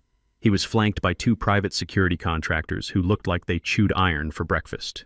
It was Strickland. My lawyer. My shark. "Good morning, gentlemen," Strickland said, his voice smooth and dangerous like oil on a blade. "I apologize for the intrusion, but I believe I heard a threat of extortion." "Who are you?" Darnell demanded, backing up. "Get out of my house." Strickland walked into the room, ignoring Darnell completely. He placed a leather briefcase on the dining table right next to where the turkey used to be. He clicked the latches open. The sound was loud in the quiet house. "I am the man who is going to end your life," Mr. Freeman Strickland said without looking up. "Not physically, of course, that would be messy. I'm going to end your existence as a functioning member of society." He pulled out a thick stack of files. He turned to me. Bernard, I have the asset valuation you requested. And I have the corporate restructuring documents. Darnell laughed nervously. What is this? Another bluff. My dad is a retired mechanic. He doesn't have assets. He has a truck and a fishing rod. Strickland looked at Darnell over the rim of his glasses. He looked at him with a pity so deep it was almost insulting. Your father, Strickland said, holds the primary patents for the high-efficiency voltage regulators used in 90% of the electric vehicles manufactured in North America. He developed the Freeman Protocol for industrial grid stabilization. Darnell blinked. What? Strickland picked up a document. Your father's current net worth, including liquid assets, real estate holdings, and intellectual property royalties, is approximately $42 million. Darnell's knees buckled. He grabbed the back of a chair. He looked at me. His eyes were wide, scanning my face, scanning my dirty flannel shirt. 42 million, he whispered. Dad, is that true? I didn't answer. I just watched him. Strickland wasn't done. He pulled out another file. A blue one this time. And regarding your employment, Mr. Freeman, Strickland continued. You work for Apex Dynamics, correct? You are a mid-level supply chain manager. You make $110,000 a year. You think you are a big shot. Darnell nodded dumbly. Yes, I work for Apex. Strickland slid the file across the table. It stopped right in front of Darnell. Apex Dynamics is a subsidiary, Strickland said. It was acquired 5 years ago by a parent company called Freeman Industrial Solutions. Darnell looked at the file. He looked at the logo. Freeman Industrial, he mumbled. Yes, Strickland said. A private holding company. Sole proprietor Bernard Freeman. The silence that followed was heavy enough to crush a man. Darnell looked at me. He looked at the father he had been ashamed of, the father he had hidden from his friends, the father he had treated like a servant. You own my company, Darnell whispered. You have been my boss this whole time. I bought Apex to give you a job, Darnell, I said, my voice flat. You were struggling after college. No one would hire you. So I bought the company. I told the board to hire you. I told them to promote you. I wanted you to feel successful. I wanted you to be a man. I walked over to the table. I looked down at the file. I built an empire for you, son. All of it. The patents, the real estate, the company. It was all going to be yours. It was all in the trust. All you had to do was be a decent human being. Darnell started to cry. Not the fake tears he used with Brittany. These were tears of total devastation. He realized what he had done. He realized he had been sitting on a gold mine, and he had tried to burn it down for a few pennies. Dad, he sobbed, falling to his knees. I didn't know. Oh my God, I didn't know. Please. I can change. I will do anything. $40 million. We can fix this. We can get the best doctors for Leo. We can start over. Strickland pulled one last piece of paper from his briefcase. It was a single sheet, crisp and white. You are right about one thing, Mr. Freeman, Strickland said. You can do anything. Except work for Apex Dynamics. He handed the paper to Darnell. This is your termination notice, Strickland said. Effective immediately. You are being fired for cause, moral turpitude, criminal conduct, and gross negligence. Fired. Darnell gasped, clutching the paper. But my health insurance. My severance. There is no severance, Strickland said, closing his briefcase with a snap. And since you violated the morality clause of your employment contract by engaging in child abuse, which is currently a matter of public record thanks to your wife's video, the company is also suing you to claw back your bonuses for the last 3 years. Darnell looked at the paper. Then he looked at me. Dad, you can't do this, he begged. I have nothing. Brittany took the cash. The Harringtons took the rest. I have debt, Dad. Serious debt. If I lose this job, they will break my legs. I looked at my son. I saw the fear in his eyes. I saw the pathetic weakness that had defined his life. I gave you a house, I said. I gave you a career. I gave you a life. And you threw my grandson in the snow. I leaned down close to his face. You threatened to sell him, Darnell. You tried to extort me. You threatened to put him in the system. I straightened up. You are fired, Darnell. You are evicted. And you are disowned. I turned to Strickland. Get him out of here. Strickland nodded to the 2 security guards. They stepped forward. They were big men professionals who moved with purpose. They grabbed Darnell by the arms. No, Darnell screamed as they hauled him toward the door. "Dad, please, I am your son. You can't leave me with nothing." "I am not leaving you with nothing," I said, watching them drag him away. "I am leaving you with the consequences of your own actions. That is the only inheritance you deserve." They dragged him out the front door. He kicked and screamed, fighting them, but he was weak. He was soft. They threw him down the steps into the snow right next to where his wife had been arrested. I walked to the door. I looked out. Darnell was lying in the slush, sobbing. He looked up at me. "What am I supposed to do?" he wailed. "I don't know," I said, "but I suggest you start walking, because the gate code has been changed." I slammed the door. I locked the deadbolt. I turned back to the room. Strickland was standing there holding his briefcase. He looked at me. He didn't smile. He just nodded. "It is done, Bernard," he said. "Thank you," I said. I walked over to the sofa. Leo was sitting up, rubbing his eyes. He looked at the door. "Is Daddy gone?" he asked. "Yes, Leo," I said, picking him up and hugging him tight. "He is gone, and he can't hurt you anymore." I grabbed the bag of clothes. I grabbed my keys. "Come on, son," I said. "Let's go to the lake. The fish are biting." We walked out the back door, leaving the mansion and the money and the memories behind. I had lost a son that day, but I had saved a grandson. And looking at the $42 million on paper and looking at the boy in my arms, I knew exactly which one was worth more. The silence in the house didn't last long. I had barely packed Leo's small bag of clothes when a new set of headlights swept across the living room window. It wasn't the police returning, and it wasn't Darnell coming back to beg. It was a white sedan with a government seal on the door. My heart hammered against my ribs. I knew who this was. This was the one enemy I couldn't fight with a crowbar or a bank statement. A woman stepped out of the car. She carried a clipboard and wore a heavy coat buttoned to her chin. Her face was set in a line of grim determination. She stepped over the broken doorframe and entered the foyer without knocking. She looked at the turkey stain on the wall. She looked at the shattered glass. She looked at me, an old man in dirty work clothes holding a traumatized child in a freezing house. "Mr. Freeman," she said, her voice flat and professional. "I am Mrs. Vance from Child Protective Services. We received a police report regarding a serious incident involving a minor at this address. I need you to put the child down." I tightened my grip on Leo. He buried his face in my neck, his small body trembling. "He is safe," I said, my voice raspy. "I am his grandfather. I am taking him home." Mrs. Vance didn't blink. She looked at the wreckage of the dining room. "Sir, this is a crime scene," she said. "The front door is missing. The temperature inside is 40 degrees. There is food on the floor. This is not a safe environment for a child. Furthermore, the report states the parents have been arrested for felony child abuse. That makes Leo a ward of the state pending a custody hearing." "No," I said, stepping back. "You are not taking him. He has been through enough. He needs family." "Mrs." Vance sighed. She looked tired. She looked like a woman who had seen too many bad fathers and too many broken homes. "Mr. Freeman," she said, softening her tone slightly but keeping her authority. "I understand you are upset, but let's look at the facts. You are 69 years old. You live alone in a cabin 3 states away. You just engaged in a physical altercation with 3 adults. You are currently in a house with no heat and no security." She made notes on her clipboard. The scratching sound of her pen felt like a countdown. "I cannot in good conscience release a vulnerable minor into your custody," she continued. "We need to evaluate your living situation. We need to run background checks.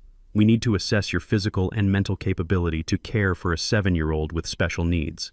Until then, Leo will be placed in emergency foster care. We have a nice family in the next county who can take him tonight." Foster care. The words chilled me more than the wind. I knew the system. I knew that once a child went in, it could take months or years to get them out. Leo would be a number. He would be the boy who stuttered. He would be alone in a strange house with strangers who didn't know he needed a nightlight or that he was allergic to strawberries. "He is not going to foster care," I growled. "I have money. I have resources. I can take him to a hotel right now. I can hire a nanny. I can do whatever you want." Mrs. Vance shook her head. "Money isn't the issue, Mr. Freeman. It is stability. And frankly, looking at you right now, I see a man under extreme duress. I see a senior citizen who just snapped. I can't release a child to someone who might be unstable." Unstable. The word hung in the air. It wasn't just her observation. It was a seed that had been planted, and suddenly I knew exactly who had planted it. Mrs. Vance's phone buzzed. She pulled it out and looked at the screen. Her expression hardened. She looked at me with new suspicion. "I just received an update from the officers processing the parents," she said. "I also have a statement here from the maternal grandparents, Mr. and Mrs. Harrington." My blood boiled. Even in handcuffs, even on their way to a cell, they were still trying to destroy me. "What did they say?" I asked, my hands balling into fists. "They claim you have a history of dementia," Mrs. Vance said, reading from her phone. "They claim you have been suffering from violent outbursts and confusion for months. They say you broke into this house tonight because you forgot Darnell lived here. They say you believe you own things you don't own. They are formally requesting that Leo be kept away from you for his own safety because you are mentally incompetent." It was the perfect lie. It used my age against me. It used my anger against me. It took the truth that I owned the house and twisted it into the delusion of a senile old man. "That is a lie," I shouted. "They are thieves. I caught them stealing." "That is why they are lying." Mrs. Vance stepped back, her hand going to her pocket, probably for pepper spray. "Sir, please lower your voice," she said. "This behavior is exactly what they described. Aggression, paranoia. You are proving their point." I forced myself to take a deep breath. I looked at Leo. He was watching me, waiting to see if I could save him. If I lost my temper now, I lost him. I had to be smarter. I had to be the engineer, not the brawler. "You want proof of my mental state?" I asked, my voice deadly calm. "You want to know if I am competent?" "I need a medical evaluation," Mrs. Vance said. "And until I get one from a certified professional, Leo goes with me." "Fine," I said. I reached into my pocket. I pulled out my phone. Mrs. Vance tensed, expecting a weapon, but I just unlocked the screen. "I am not going to wait for a court-appointed doctor," I said. "I am going to call the chief of neurology at Mount Sinai Hospital. He has been my personal physician and my golf partner for 15 years. He manages my annual physicals for my pilot's license." "Pilot's license?" Mrs. Vance blinked, confused. "Yes," I said, dialing the number. "I fly my own plane. You can't do that with dementia." I hit the video call button. It was late, almost midnight, but I knew Dr. Aris would answer. He owed me a favor for fixing the wiring on his yacht last summer. The phone rang twice, then the screen lit up. A distinguished man with silver hair and reading glasses appeared. He was sitting in a study lined with books. "Bernard," he said, his voice warm and surprised. "It is Thanksgiving. Is everything all right? Your heart rate monitor isn't sending any alerts." I turned the phone so Mrs. Vance could see the screen.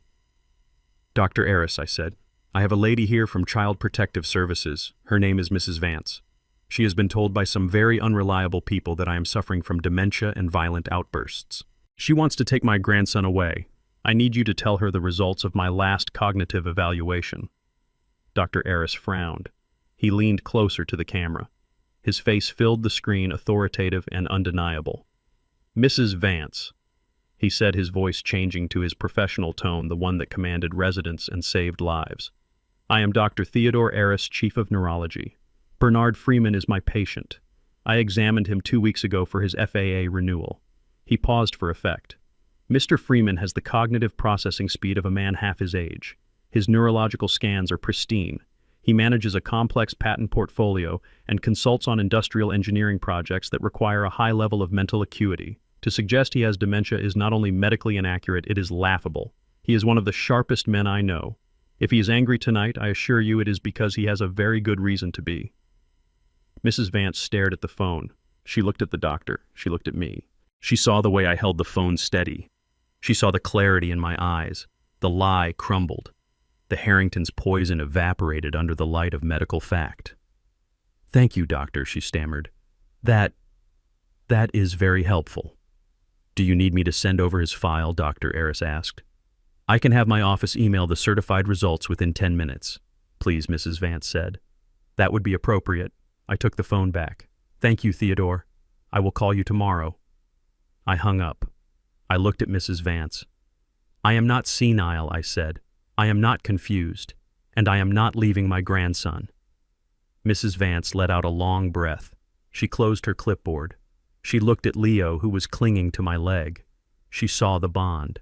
She saw the protection, and now she knew she wasn't dealing with a crazy old man. She was dealing with a powerful, capable grandfather. "Okay, Mr. Freeman," she said. "I will accept the doctor's statement for the preliminary hearing. But you cannot stay here. This house is a wreck. I have a suite reserved at the Four Seasons, I lied smoothly. I didn't, but I would in 5 minutes. We are going there tonight, and tomorrow we are going to my cabin. It has heat, running water, and a security system I built myself. Mrs. Vance nodded. She reached into her bag and pulled out a temporary guardianship form. Sign this, she said. It grants you emergency custody for 72 hours. We will have a formal hearing on Monday, but, Mr. Freeman, if I find out you put this boy in danger, I will come for him. You won't have to. I said, signing the paper with a flourish. He is never going to be in danger again. She tore off the carbon copy and handed it to me. Good luck, Mr. Freeman, she said. I think you are going to need it. She turned and walked out to her car. I watched her go. I folded the paper and put it in my pocket next to the gold coin I had kept as a reminder. I looked down at Leo. Did we win, Grandpa? He asked. We won the first round, son, I said. I picked up the bag of clothes. I picked up my grandson. I walked out of the broken house, past the turkey on the floor, past the memories of a family that never was. I walked into the cold night air, but I didn't feel the chill anymore. I felt the warmth of the boy in my arms. I felt the weight of the responsibility I had fought for. I put Leo in the truck. I started the engine. As we drove away, I looked in the rearview mirror. The house was dark now except for the porch light illuminating the shattered door. It looked like a skull. It looked dead. I turned the corner and the house disappeared. I didn't look back again. I drove toward the city, toward a hotel bed and a hot meal. Monday would bring lawyers and judges. It would bring Darnell's desperate lawsuits and Brittany's lies. But that was Monday. Tonight I had my grandson. Tonight he was safe. And for the first time in a long time, I knew exactly who I was. I wasn't just an engineer. I wasn't just a donor. I was a father again. And this time I was going to get it right. The flashing lights of the police cruisers outside should have signaled the end of the night, but chaos has a way of spiraling when desperation takes hold of a narcissist. The officers were busy securing the Harringtons in the back of the squad cars, and the CPS agent was walking to her vehicle to retrieve the paperwork for my temporary guardianship. In that brief window of distraction, Brittany saw her opportunity. She was handcuffed, but her hands were in front of her, a mistake the young rookie officer would likely never make again. She wasn't looking at her husband or her parents. She was looking at the house. The mansion she had decorated to impress strangers, the symbol of the status she believed she was owed. If she could not live in this castle, she decided in a split second of pure psychosis, then no one would. She broke away from the officer holding her arm. She didn't run toward the door to escape. She ran toward the kitchen. Her heels clicked frantically on the hardwood floor, echoing the madness in her eyes. "If I can't have it, nobody can," she screamed, her voice cracking with hysteria. The officer shouted and gave chase, but Brittany was fueled by a rage that defied logic. She reached the chef's kitchen, a space filled with high-end appliances she barely knew how to use. She shoulder-checked the gas range, violently twisting the heavy knobs of the 6-burner stove. The hiss of natural gas filled the air instantly, a serpent warning of imminent death. With her cuffed hands, she grabbed a roll of paper towels from the counter. She shoved them onto the burners. Then she grabbed a lighter from the drawer. She knew exactly where it was because she used it to light her expensive scented candles every night. "Burn," she shrieked, flicking the lighter. "Burn it all down." The gas caught with a terrifying whoosh. A ball of orange and blue flame erupted, rolling up the custom cabinetry and licking at the ceiling. The paper towels turned to ash in seconds, and the fire jumped to the silk curtains adorning the breakfast nook. The heat was instantaneous and intense. Darnell, who had been standing in the corner paralyzed by his own failure, finally moved. But he didn't move to stop her. He didn't move to save the house. He cowered, covering his head with his arms, screaming in terror. "Fire," he yelled like a child. "Fire, Dad, help!"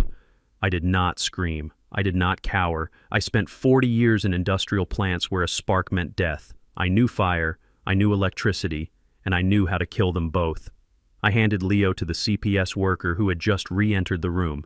"Take him out," I ordered, my voice cutting through the panic. "Now!" I didn't run away from the heat. I ran toward it. The fire alarm was blaring now, a piercing shriek that added to the sensory overload. The kitchen was filling with black, acrid smoke. Brittany was standing near the island, laughing as the flames climbed the walls. She looked like a demon, her face illuminated by the destruction she had unleashed. The officers were shouting, trying to get to her, but the heat pushed them back. They didn't know the layout, they didn't know the systems. But I did. I built this house. I knew its veins and its arteries. I ignored the fire for a second and went for the source. I dove under the sink, ripping the cabinet doors off their hinges. My hands found the main gas isolation valve I had installed specifically for emergencies.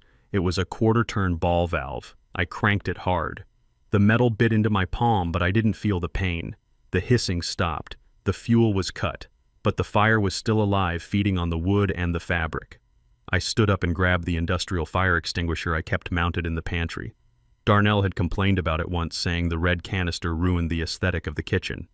Today, that red canister was the only thing standing between his inheritance and a pile of ash. I pulled the pin. I aimed the nozzle at the base of the flames, not the top, just as I had been trained to do decades ago. I squeezed the trigger.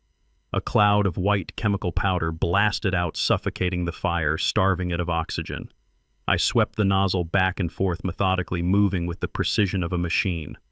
The flames fought back for a moment, licking at my face, singing my eyebrows, but they were no match for physics.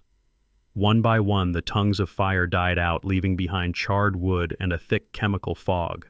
The kitchen was ruined. The cabinets were black. The ceiling was scorched, but the house was standing. I dropped the empty extinguisher on the floor. It clanged loudly in the sudden silence. I stood there breathing hard, my chest heaving, my lungs burning from the smoke.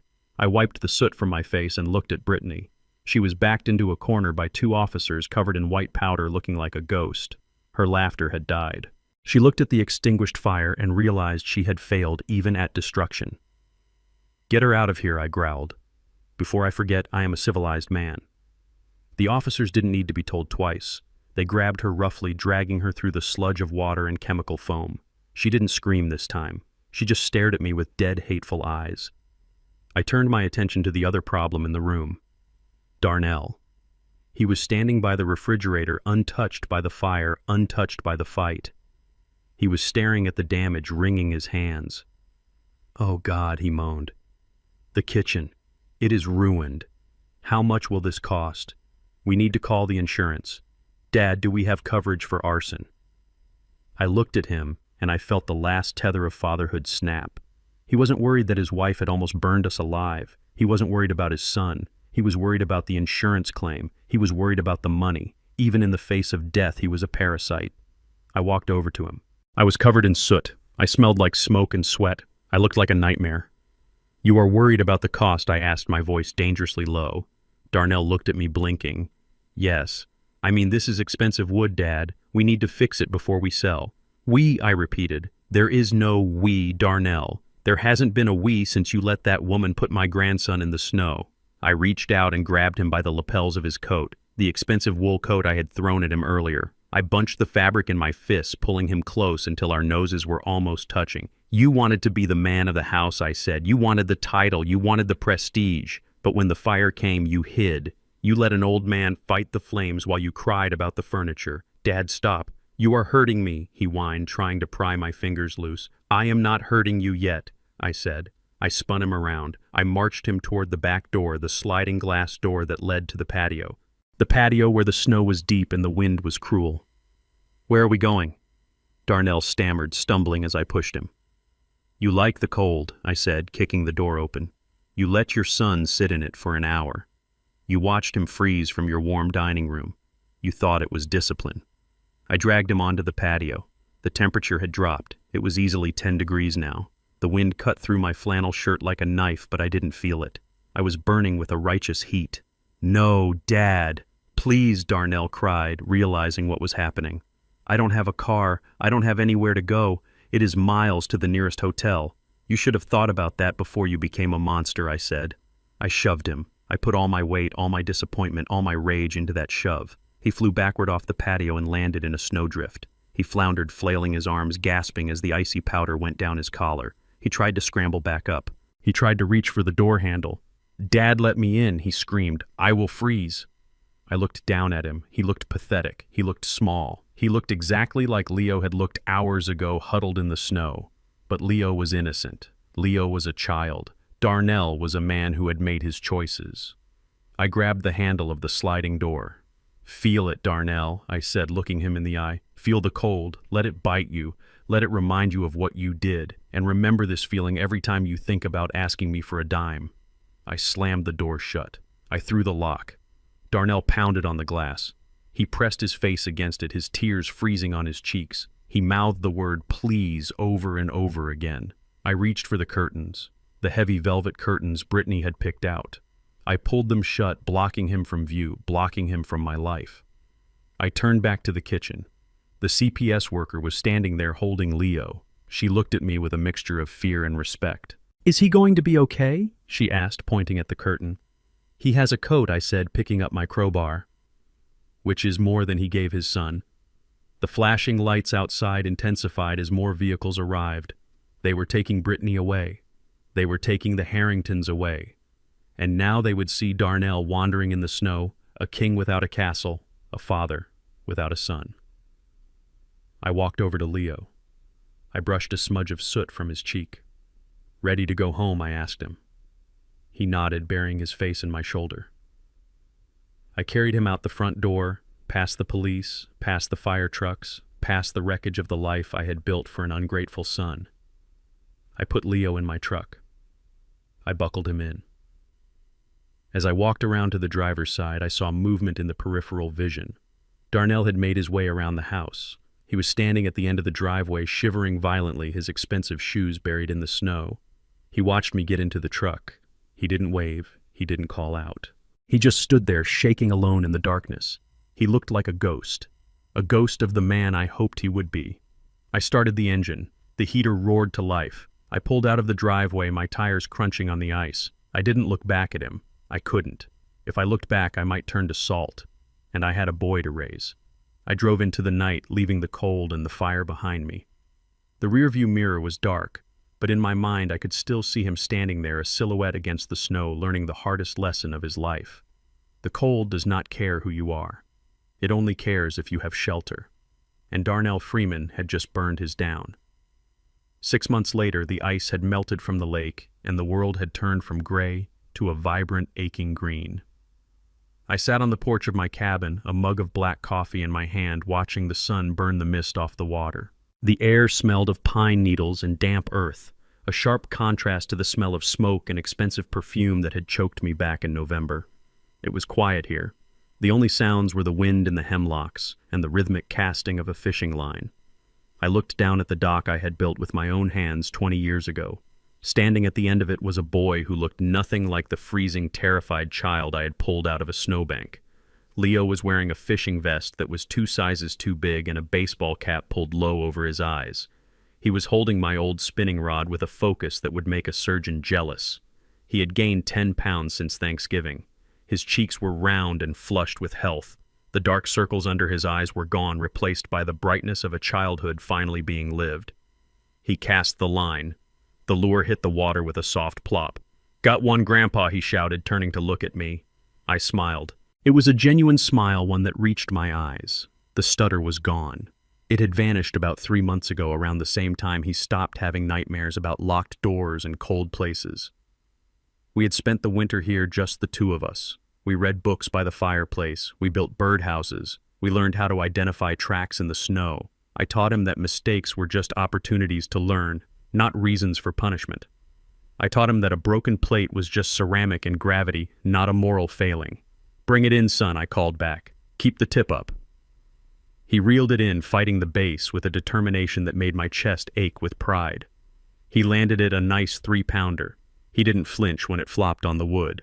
He unhooked it gently, just like I showed him, and released it back into the water. He waved at me and went back to casting. I took a sip of coffee. This was wealth. This was the empire I had really built.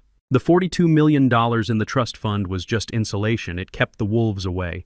But this peace, this safety, this boy growing strong in the sun, that was the gold. The sound of tires crunching on gravel broke the silence. I didn't reach for a weapon. I didn't tense up. I knew who was coming.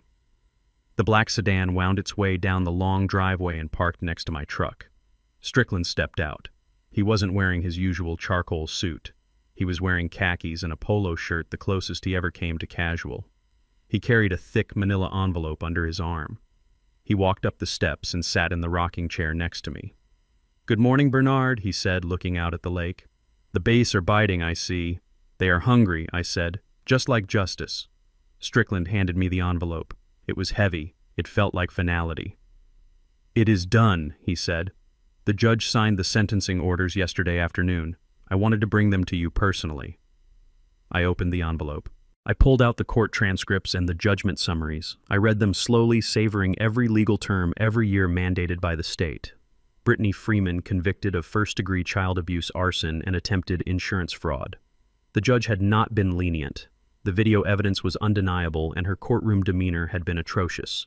She had screamed at the jury. She had insulted the judge. She had dug her own grave with her vanity. 12 years, I read aloud. No possibility of parole for 8. She is going to a maximum security facility upstate, Strickland added. She tried to appeal based on mental distress, but the forensic psychiatrist determined she was a classic narcissist fully aware of her actions. She will be 44 when she gets out, Bernard. Her youth, her looks, the things she valued more than human life will be gone. I nodded. It was fitting. She had stolen Leo's childhood, so the state was taking her future. I turned the page. The Harringtons convicted of grand larceny, fraud, and conspiracy. 5 years each in federal prison. They would lose their remaining assets to pay restitution. They would die broke and alone in a cell. And then I reached the last document, the one I had been dreading and hoping for.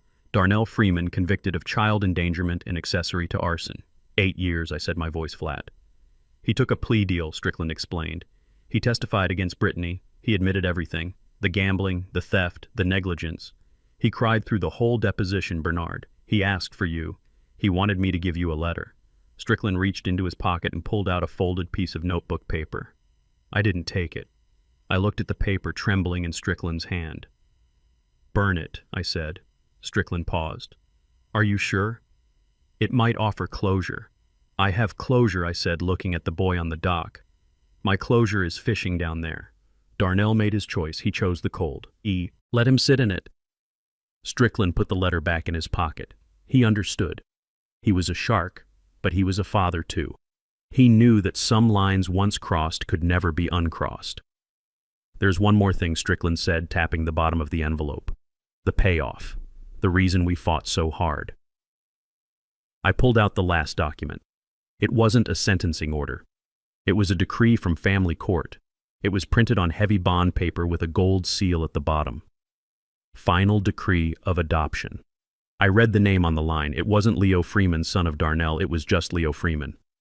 But the legal guardian, the father on record, was me, Bernard Freeman. "We stripped Darnell of his parental rights," Strickland said softly. "It was part of the plea. He surrendered them voluntarily. He admitted he was unfit. Brittany contested it, of course, even from her cell, but with the abuse conviction, she didn't stand a chance. He is yours, Bernard, legally, morally, and permanently. No one can ever take him from you again." I ran my thumb over the gold seal. I felt a lump form in my throat, a hard knot of emotion that I had been holding back for 6 months. I had raised a son and lost him to greed. I had failed once. But life, the universe, God, whatever you wanted to call it, had given me a second chance. It had given me Leo. I looked at Strickland. "Thank you," I said. Strickland nodded. He stood up. "I will let you get back to fishing, Bernard. You have a lot of lost time to make up for." He walked back to his car. I watched him drive away until the dust settled. Then I stood up. I took the adoption decree and walked down the steps. I walked across the grass and onto the wooden dock. The boards creaked under my boots, a familiar, comforting sound. Leo looked up as I approached. He had a smudge of dirt on his nose and a smile that shone like the sun. "Did the lawyer bring bad news, Grandpa?" he asked, a shadow of the old fear crossing his face. "No, son," I said, sitting down next to him and dangling my legs over the water. "He brought the best news." I showed him the paper. He couldn't read all the legal words, but he saw his name. "What does it mean?" he asked, tracing the letters. "It means that from today on I am not just your grandpa," I said, wrapping my arm around his shoulders. "I am your dad. It means you never have to leave this lake unless you want to. It means that house, the one with the cold and the yelling, is gone forever. It means you are a Freeman Leo, and Freemans protect their own." Leo looked at me. His eyes filled with tears, but they weren't sad tears. They were the tears of a boy who had been holding his breath for 7 years and could finally exhale. "For real," he whispered. "For real," I said. "Forever." He dropped his fishing rod and buried his face in my chest. I held him tight. I held him until the sun started to dip below the tree line, painting the water in shades of gold and fire. We sat there for a long time watching the light change. I thought about the mansion I had sold. I thought about the money sitting in the bank. It was just paper. It was just numbers. This boy, this moment, this was the legacy. You know, Leo, I said softly, people think family is about blood. They think it is about whose name is on a birth certificate. But they are wrong. Leo looked up at me, wiping his eyes. What is family then? He asked. Family is the people who bring you a coat when you are cold, I said. Family is the people who break down doors to get to you. Family isn't who you are related to, Leo. Family is who you fight for. I picked up the fishing rod and handed it back to him. Now cast again, son, I said. The big ones come out at sunset. He cast the line. The lure flew through the air, arching against the darkening sky. It landed with a splash. I watched him. I watched my son. And for the first time in 69 years, I felt completely and totally rich. The cold was gone. The winter was over. And we were home. Life has a way of teaching us that the most expensive things aren't sold in stores. I spent 40 years thinking wealth was measured in patents and property, but I was wrong. Real wealth is the peace of mind that comes from knowing your loved ones are safe. Darnell and Brittany chased status until they fell off a cliff, proving that greed is a fire that eventually consumes the arsonist. I learned that family is not a birthright. It is a privilege earned through loyalty and protection. Never let the title of family become a license for abuse. A warm cabin with a loving grandson is worth infinitely more than a cold mansion filled with lies. If you believe I made the right choice by saving Leo and cutting off my son, hit that like button and subscribe to the channel for more stories of absolute justice.